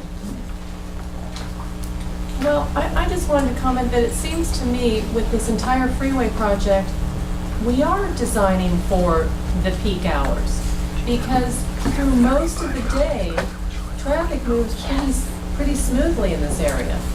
So if we're gonna put in all this effort to take care of those times of day when there is a lot of congestion, which is when the bulk of the collisions happen, is northbound, then I think it's fair to say we're gonna pay the same attention to what's gonna happen on our local roads during those peak hours. Now, if there is a degraded service that we can maybe tolerate, we'll certainly have that, maybe we'll have that discussion when we get to it. But anyway, this entire project, it seems to me, is dealing with peak hour. Thanks. Okay, I was just asked to make an announcement that thanks to Bill Whitney back there, there's 35 extra copies of the handout, and we apologize for the delay, but there are copies back there if you need one. So I think it's time to go to the public input unless there's anything else from the working group members. So I'll hand that back to you, Chair Fredericks. Can I make one comment? I just, having sort of been looking at this project for a while, and I think of it I think of it as the southbound part and the northbound part. And today we're focusing on the southbound, and memory serves, the northbound's not nearly as complicated in terms of challenges or constraints, but there really is no simple, elegant solution for the southbound. And it is something that we have to wrangle with. And if we come up with anything, it's not necessarily going to take care of all the challenges for the full 30-year period, at least it seems to me. And not everyone's going to be pleased. I don't see a way to address all the challenges and meet all the needs. And that's going to be our struggle with southbound, I think. Mm-hmm. Thank you. May I just make one request? There were some really great summary slides, which I took note of as we went through this presentation. It would be terrific if they were made available to us. They're not in the materials we have. Okay. They said they'll provide the PowerPoint. Okay. Okay. So I think we'll go to public comment. So we'll go to public comment.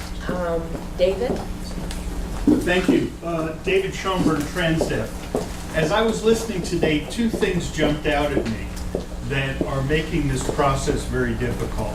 The first is that our area has grown since the 50s when the freeway was built, when the freeway served as our main street. And it's very clear that the economic development that exists right now in Corte Madera could not be put in today, given the existing facilities.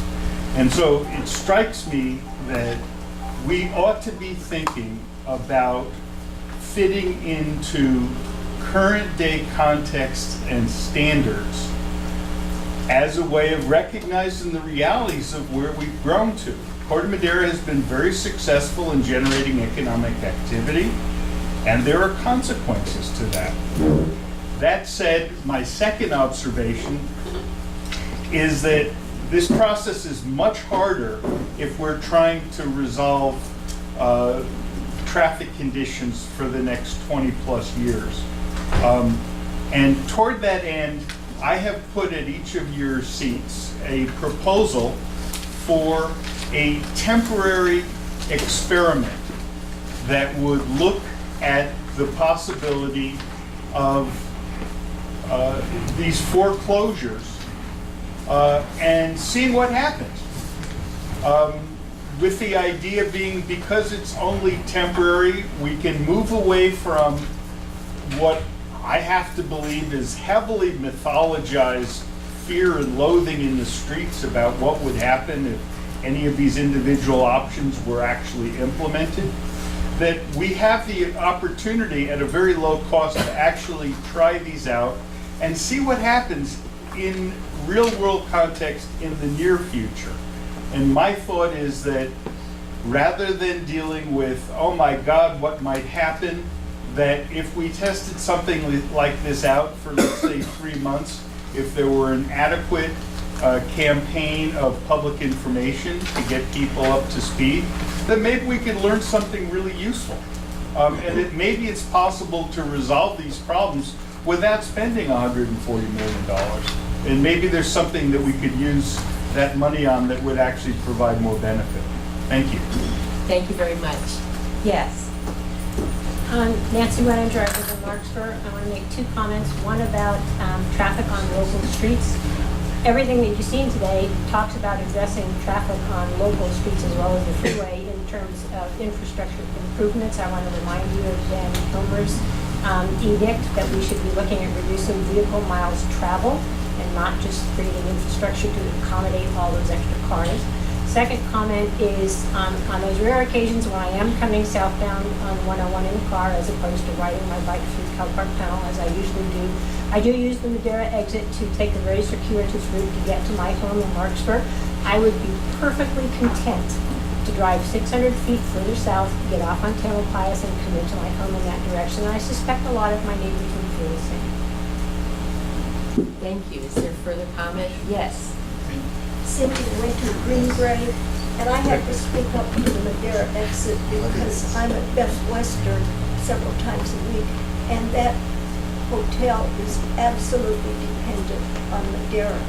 But what I want to talk about next is the pedestrian overcrossing, and we all know that it's absolutely essential. I won't go into the reasons why, but I was looking at these diagrams, all the alternatives, and on the back of most of them, it says, replace existing substandard pedestrian overcrossing. And I have to tell you, I'm not an engineer, but I can measure, and I can do basic math. And I've been trying to put ADA ramps on the current POC, and it doesn't work. The spirals would take up all of Mellon and all of Redwood. The switchbacks would take up most of Mellon and most of Redwood. And you put on straight laterals along the sides of the freeway, and then that's the equivalent of putting on another freeway lane, because the ramps would be roughly 12 feet wide and freeway lanes are 12 feet. So I kind of think that maybe the engineers meant well, but what they say on the back of the alternatives hasn't been really thoroughly investigated. Thank you. Yes. Behind Andy. With all due respect, I think it's presumptuous for any of us to imagine that we know what traffic conditions will be like in the year 2035. I think there are all kinds of changes that are likely to take place in the way that people move through our county, and I think that we should take advantage of the opportunity to simplify this project, call it phasing if you wish, call it staging, whatever, and do something that will serve us well for the next 10 years when we can reevaluate what is actually happening in the way that people move around. As you know, the grassroots opposition group, Marin Deserves Better, is going to come in at the appropriate time that you designate with an alternative project design that we believe is going to make it possible to meet all of the objectives that have been set forth by TAM, and to do it in a way that is less intrusive, less costly, it has fewer adverse impacts, it makes better sense than the build project. Because of the time constraints and our interest in seeing that the RM2 funds are retained past the October 1st deadline, we have set as our goal designing an alternative project design within the data that TAM has produced. In other words, we believe that what we're producing will not require any significant new studies, that it will fit within what was described in the environmental document, and that it could be adopted expeditiously. Interestingly enough, this is the first time that I think there's been an extensive discussion of staging the project that you have designed without the graded ramp. As you know, the graded ramp is the most onerous, despised part of this project, and our alternative project design will actually look quite a bit like the build project without the braided ramp. And if that will work for the next 10 years, I think that this is something that we need to very seriously consider. The cost would be significantly less, and I mean perhaps half the cost of this project, and that would leave the potential for TIM to get funding for some of the other problems within and without the project area that really do need to be prioritized. Thank you, Janet.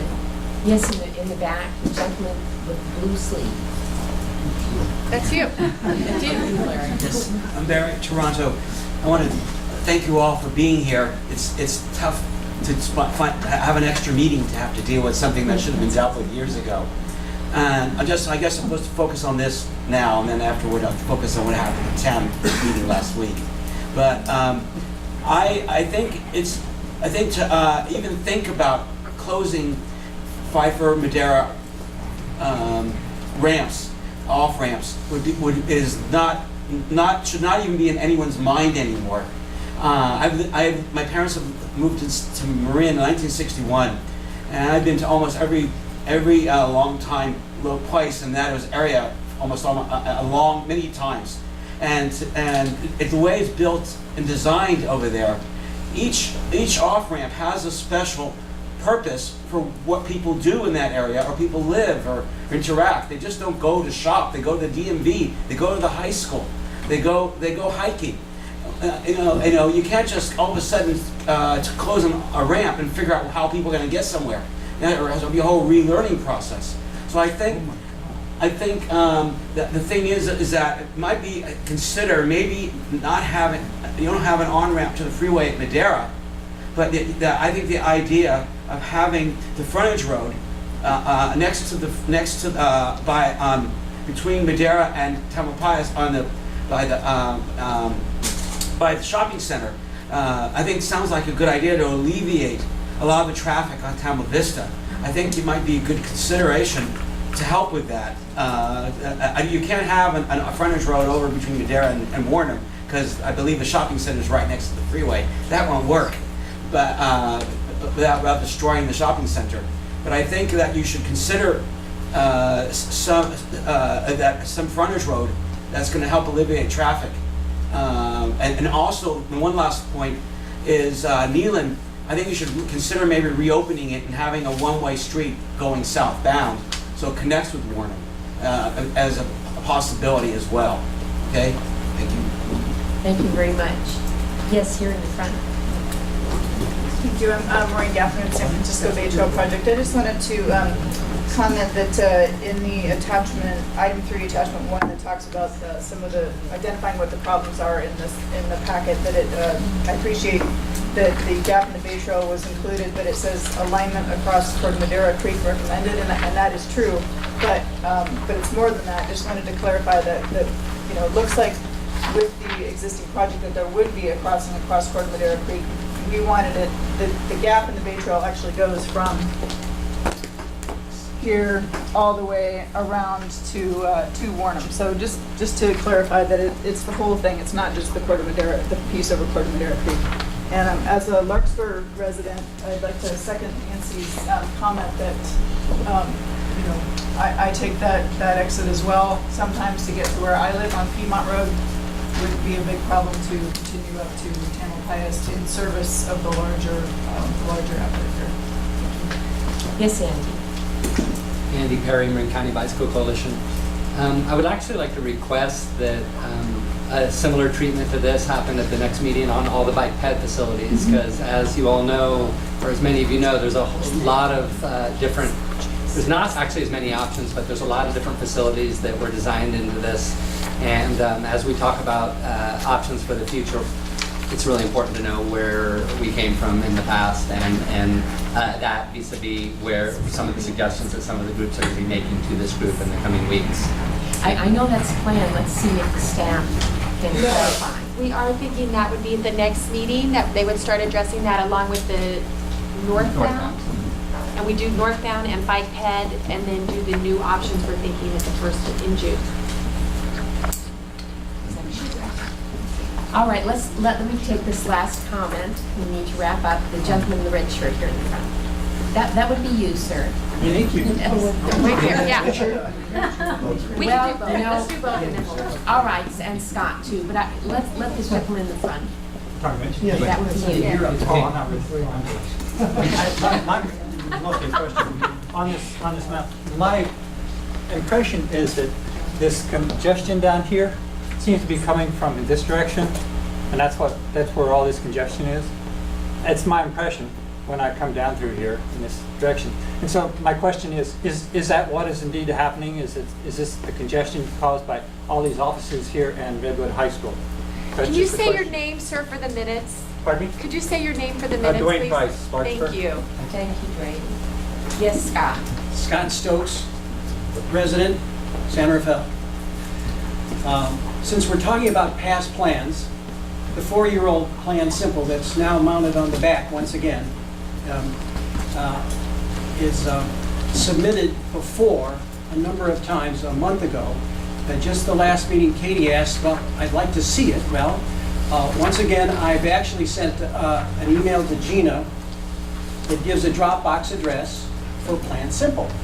And I would very much like it to be forwarded to all the members of this working group, okay, to consider. And it's not the time or place to discuss the details, but I think you should reflect on Plan Simple to the great, as much as you can hear, and I think you will be pleased.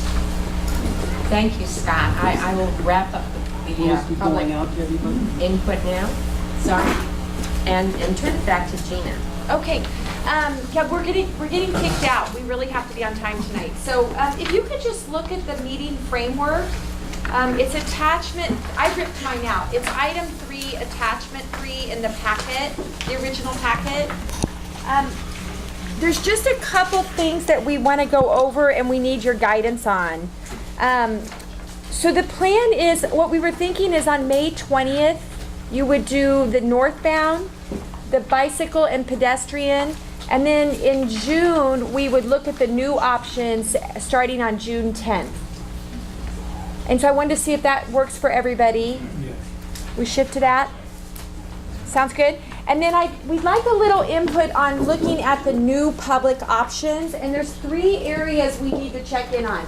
The process for submittals and the deadline, your expectations around the staff response, and then how we manage the presentations in the meeting. That's everything, right, that we wanted to cover. So the meeting date for the public presentation of new options would be June 10.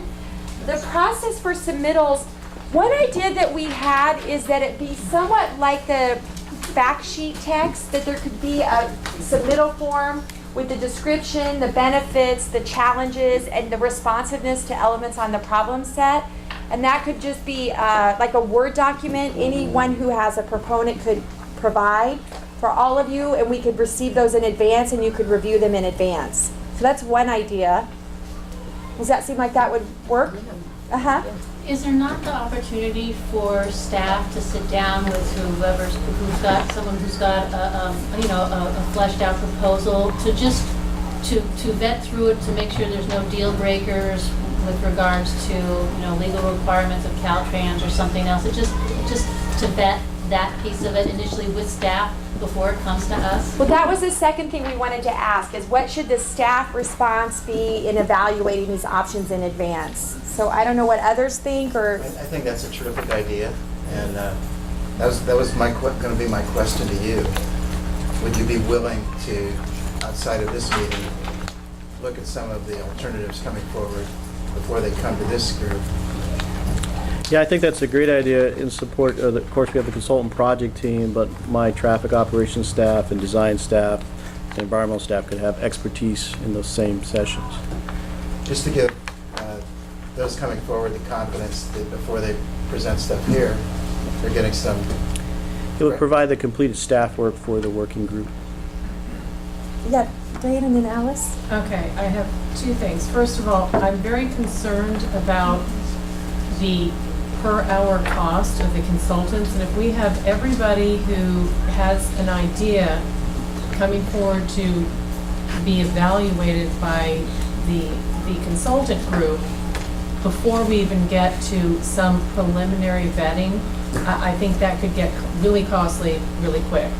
So personally, I would suggest that maybe an appointment be made with TAM staff, and TAM staff can maybe review it to make sure that it's legible, the diagram is presented in a way that is, easily understood, that the submittal form has the information that is there, maybe give suggestions as to improvements, but maybe we don't turn it over to the consultant group until either this working group or at least staff has had a chance to really take a look at it. And I would vote for this working group.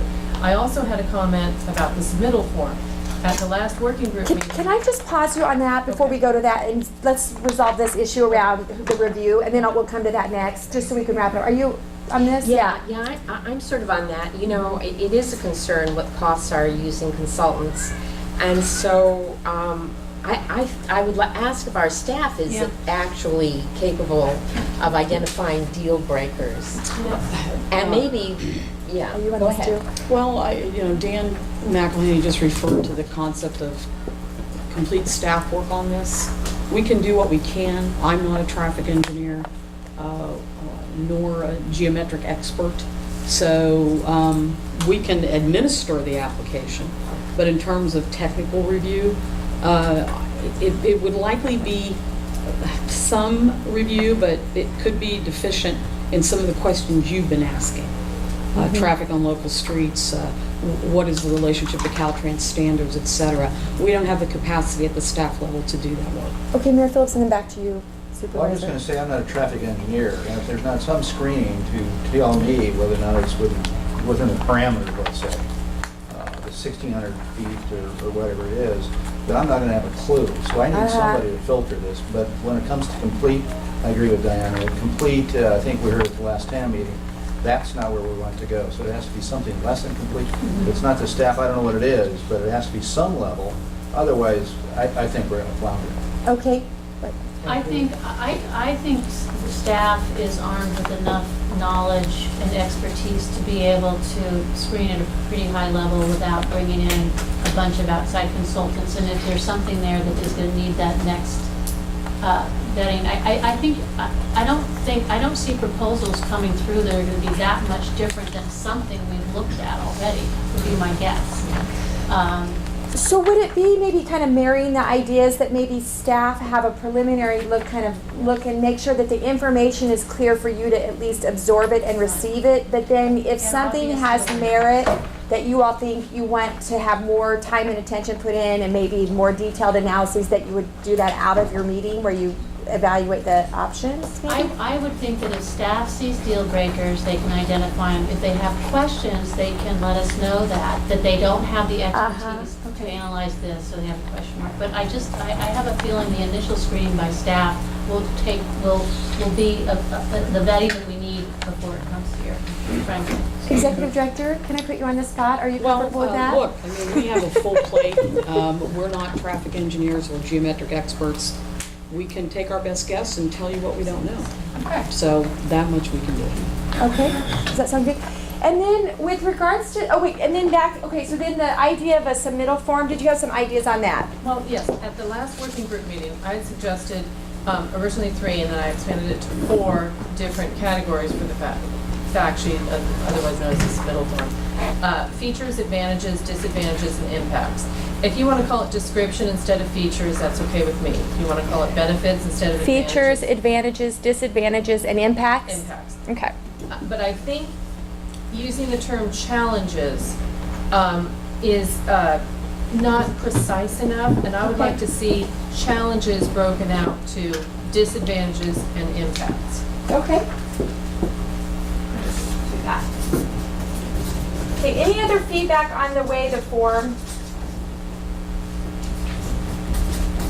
or the key elements that you'd like the public proponents of options, the way they define them? Anything else that key elements or characteristics? So is it expected they'll give us line drawings, just trace over the project area and? I'm not sure. We did have several groups request maps So we know that there are maps out there that Okay. people may be using, but I don't know what's coming in. So. Well, that leads me to the next piece, which is the deadline for this. Because if you're doing June 10th and then the staff are going to need to meet with folks, I wonder, how many are there? Like, how many maps have gone out? Like 3 or 4? We are going to submit a CAD drawing. Oh, okay. So I know there's 2 right there, 3, 4. There's 4. So I'm wondering if you could think about the timeline, the deadline for that. I'm looking for the calendar. Soon, right? The meeting would be June 10th. I think for the materials and everything to go out, we probably need them around May 30th for the materials to be ready.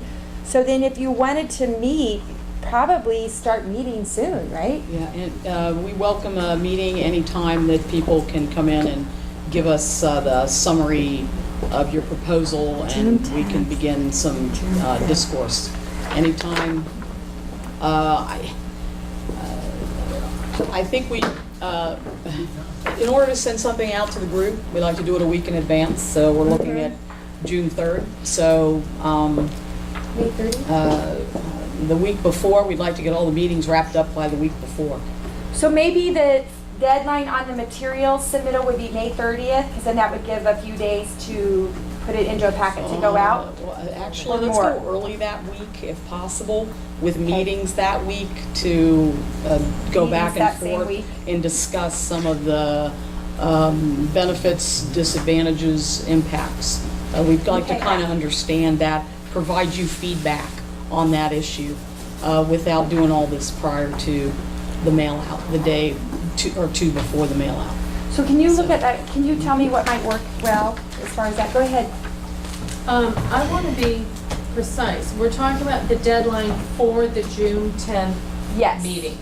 Now, is this a deadline for submittals entirely, or will people then have the option to come back and possibly present at a later date? I know that's not optimal, but you know, this is a huge project, and I think we need to be open to people coming in with ideas maybe mid-June or something. Okay. Without necessarily guaranteeing that they will get, you know, a full-on presentation, certainly by at the June 10th meeting. Okay. Is there another option in that when we are having, in the next couple of meetings, when we're discussing these alternatives, that people, the public, when they comment, can make a suggestion on an alternative? I mean, there's another way to give input, so. I understand wanting to leave the door open, but also we have to have a deadline at some point. Right. I mean, basically, in June, you have to hear the options from the public, and you have to craft your own option or options, right? That's your June, and then into July, draft your recommendations. So that's the reality. Well, it just seems to me, just piggybacking on what Katie said, that even when we're having a discussion among ourselves, there'll be an opportunity for public input if someone comes up with a great insight. So I think we should shoot for the June and then see what happens and go from there. Okay. And then, I had one other thing. I want to make sure that the member of the public's submission, their illustration and their submittal form are theirs and they're not to be altered, but staff will then write a staff report perhaps to accompany.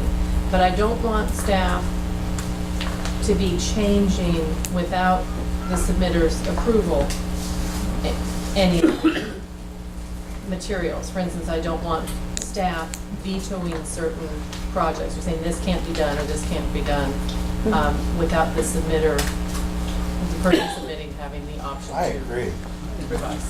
I think the key thing with the staff meetings would be that the staff are going to say, this isn't very clear. You might want to add a little more here, or, you know, so that you can all read it and understand it. No, I'm confused. Actually, Supervisor Rice, you wanted a fatal flaw staff analysis. If there's a deal breaker somewhere, and you would put it in the to go into this, okay, so that'll It's like be. a cover, like a memo or something. Well, then we need submittals by beginning of that week, May 27th. And we don't necessarily need meetings unless you would like a meeting, you that are submitting. And we'll develop a staff report, tell you what we know and what additional work needs to be done in order to define issues that we don't know. Now, just the cost question, just to make sure I understand. You don't want a screening before staff writes a staff report. She should change the plans. Well, She doesn't want the staff to redraw it before we Understood, see but it. I don't want 50 But people. she wants a staff report, fully analyzing all the fatal flaws. No. Well, It could be 3 lines saying, we met and, something, I don't know, this feature is just like, southbound alternative, B option 1, we'd analyze. But you don't think a preliminary screening by somebody that would know could help the proposer, give them some information that they might want to consider before submitting it to a final? Absolutely, but if we have 50 people coming in from the public with 50 different options, all meeting with the consultants at, I don't even know what their hourly rate is. Okay. We're going to be incurring a. So I'm a little concerned about the realistic, I'm worried that we're kind of setting staff up to be in a hard situation because to write a staff report when we don't know how many are coming in that time frame, I'm just a little nervous for staff that we're kind of putting them between a rock and a hard place. Skip the staff report, but I just want to make sure they're not going to be altering what the member of the public is bringing forth. Okay. Or vetoing projects before they get to the working group. I think that everybody's supportive of that. Everybody's supportive of that. However, I do have a concern that we spend our time looking at something that has a fatal flaw. I mean, that's a waste of everybody's time. So where does that get triaged? You know what, I think if that would be able to be identified readily in just checking the submittal form to see if it's complete. Because I think that in the process, if, you can almost look at something and say, oh my gosh, you missed this whole disadvantage. Or you forgot the people who travel in this direction. Yeah, something very general. But just to see that the submittal form, because otherwise I do think it is onerous on staff, and at the same time, I totally agree with Diane that we can't start outlaying enormous funds for everybody that decides to. I think we all agree. Yeah, and so I think just to be able to look over something and see if it's complete, that something very obvious would jump right out of Ms. Steinhauser without having to carefully analyze it. Okay, so I'm going to propose that, recognizing that each submitter will be responsible for their piece, people won't change that. We'll kind of, maybe the staff will do some gut check, fatal flaw type thinking about them. And I'm going to say the deadline, the 20. Going to be available to review the submission. We will send it to you as soon as we get them, Dan. Yeah, we'll be constantly available to support TAM staff with, I mentioned environmental design, but also our traffic staff, in our overall team. So, and those aren't at any cost to the project per se. And I don't think it's going to be a lot of hours. 'Cause we have a lot of familiarity with the options.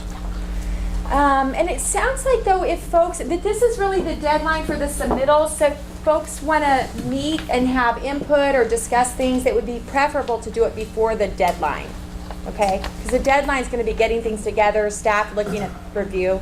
Okay. Okay, I think that's everything. Did I miss anything? Yes.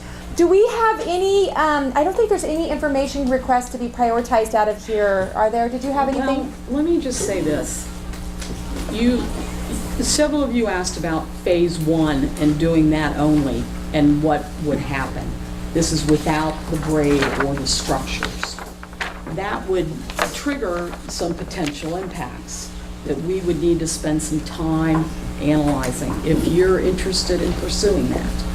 That would include interaction with Caltrans regarding traffic backing up on the freeway, what would need to be done, engineering that auxiliary lane, what is that cost if we have to build a lane between the Anderson on-ramp and the Drake off-ramp over Cal Park Hill.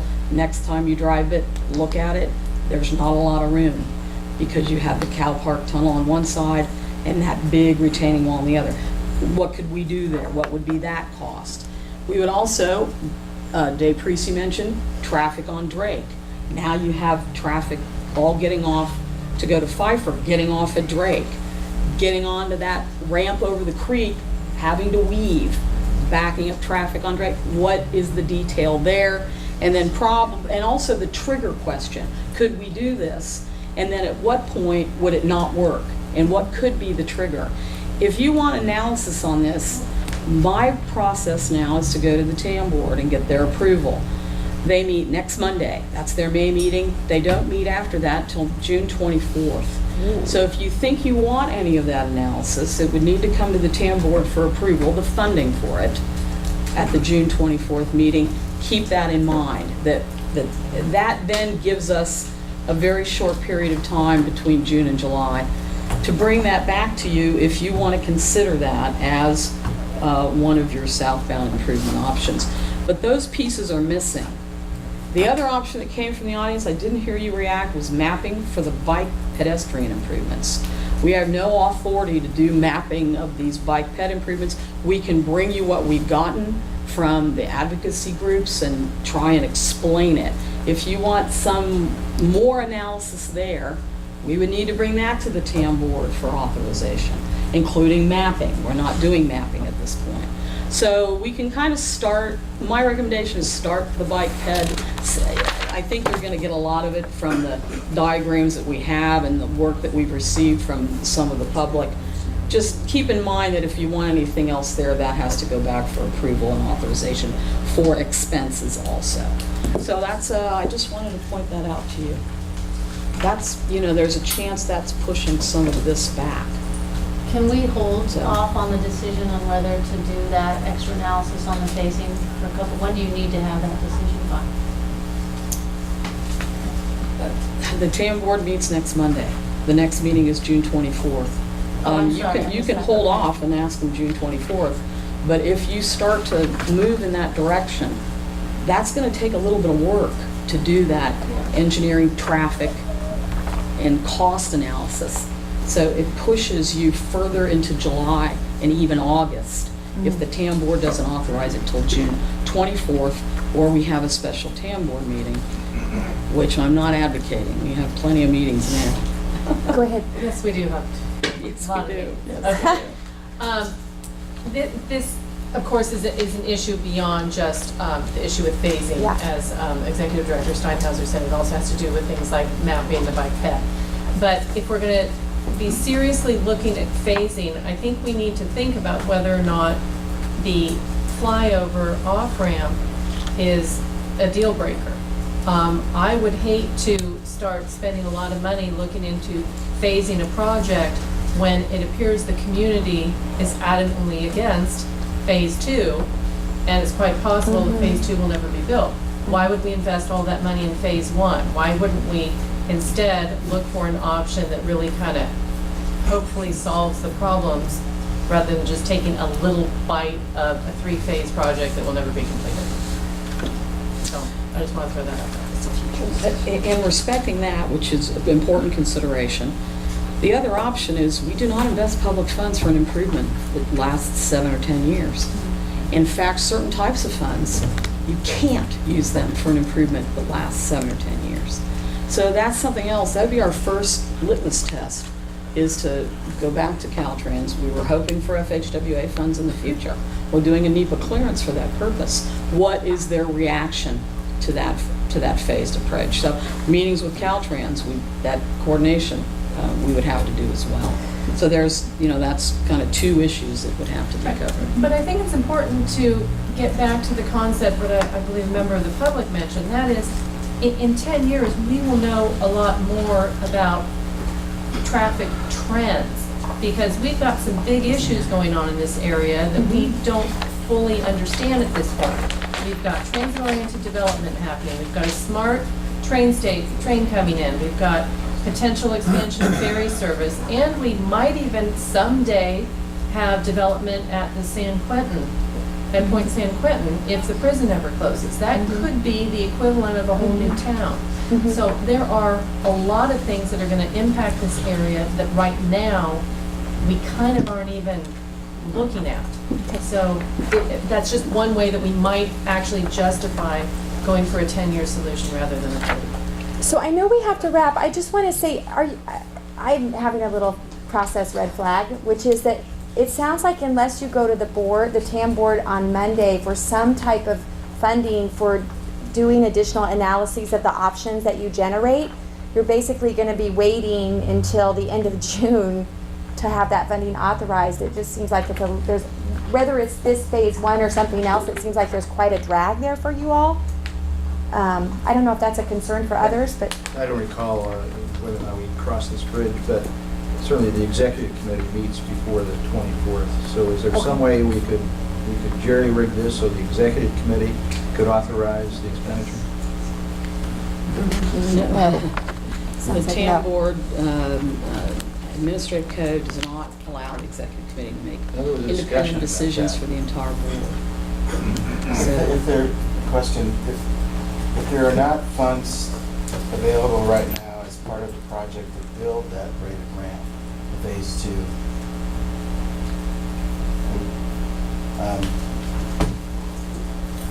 you still need the direction to do the analysis on the impacts of the phase 1.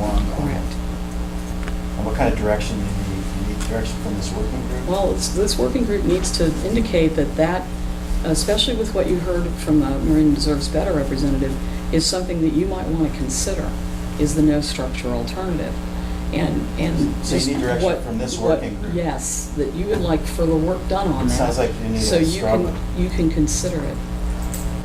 yeah, it would be you're asking that work be provided for, and then when it starts, I guess you could say now or later, but that the work could be provided for through the board would allow that work to go forward when you were ready. Yeah. Even when if there's no money to build it. Well, there is sufficient funds to build the entire project in the draft environmental document. The original, phase 1 and 2. Some was near-term cash, some was slightly longer-term state gas tax funds, but the funds were identified. Okay, I'd like to consider going to the TAM board with a request for a budget to cover,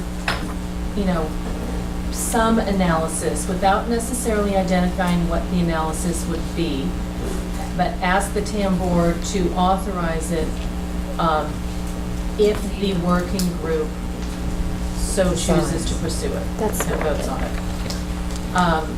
Now, my understanding from the last TAM board meeting is that we have funding for this meeting and the next one. So we would probably need funding for the June meetings, analysis around the June meetings. I think June 10th is likely to be, mostly the public presentations. So, Diane, do you have any idea of a dollar amount that we could go to TAM board? No, not offhand. I mean, I could develop that and get it to you in the next day or two, but I couldn't tell you. Well, I think you need to get it to TAM board, so I think. Is everyone comfortable with that? I'd be happy with deferring to you. Yeah. We for could that. develop it That for the sounds- TAM board meeting on Monday. Okay, and all the working group members are shaking their heads, that's good. And really, it kind of goes back to the things I laid out for you in terms of the phase 1. So those features, those technical kind of analyses, you look like you're all saying that could be necessary. So we will go to the TAM board with that, and I'll let you know what the dollar value is when we mail the board packet out tomorrow or the next day. I would also like to suggest if we have decided to do that, we encourage our TAM representatives to support it. Okay, this was all the input we needed. This is perfect. I think we're good, and we just have the public comment open items. And we are being booted out of here at 6:30, so we really don't have a lot of time. I apologize for that, but we keep running over. I apologize for that too. If there's any public comment on items not on the agenda, talk fast. Yes, sir. Barry Toronto again. I want to advise the consultants to watch the last town board meeting on video and not take the words of the IG columnist. The IG columnist watched it, apparently, but misinterpreted completely about what was actually took place. So I appreciate you watch it on your own. 2, $171,000 in consultant fees, I think is way too much. I think you consultants need to sit down to decide who needs to be here at the meetings and provide a better budget on stationery with your name and your address and your phone number. So if you want to show professionalism, I think it'd be great to do that. And last comment is I think you ought to take back the bill for charging us $20,000 to $25,000 for a document you got wrong in the first place. Thank you. You know, I just wanted to say one other thing. I'm sorry, but I wanted, not to undo your comment, but I wanted to also acknowledge Kai and Dina for the presentation, because to present that much information in that short of time in that clear a format is a heck of a lot of work, and so I just wanted to acknowledge that. So thank you so much. Okay, is there further public comment? 1, 2, 3, seeing none, the meeting is adjourned.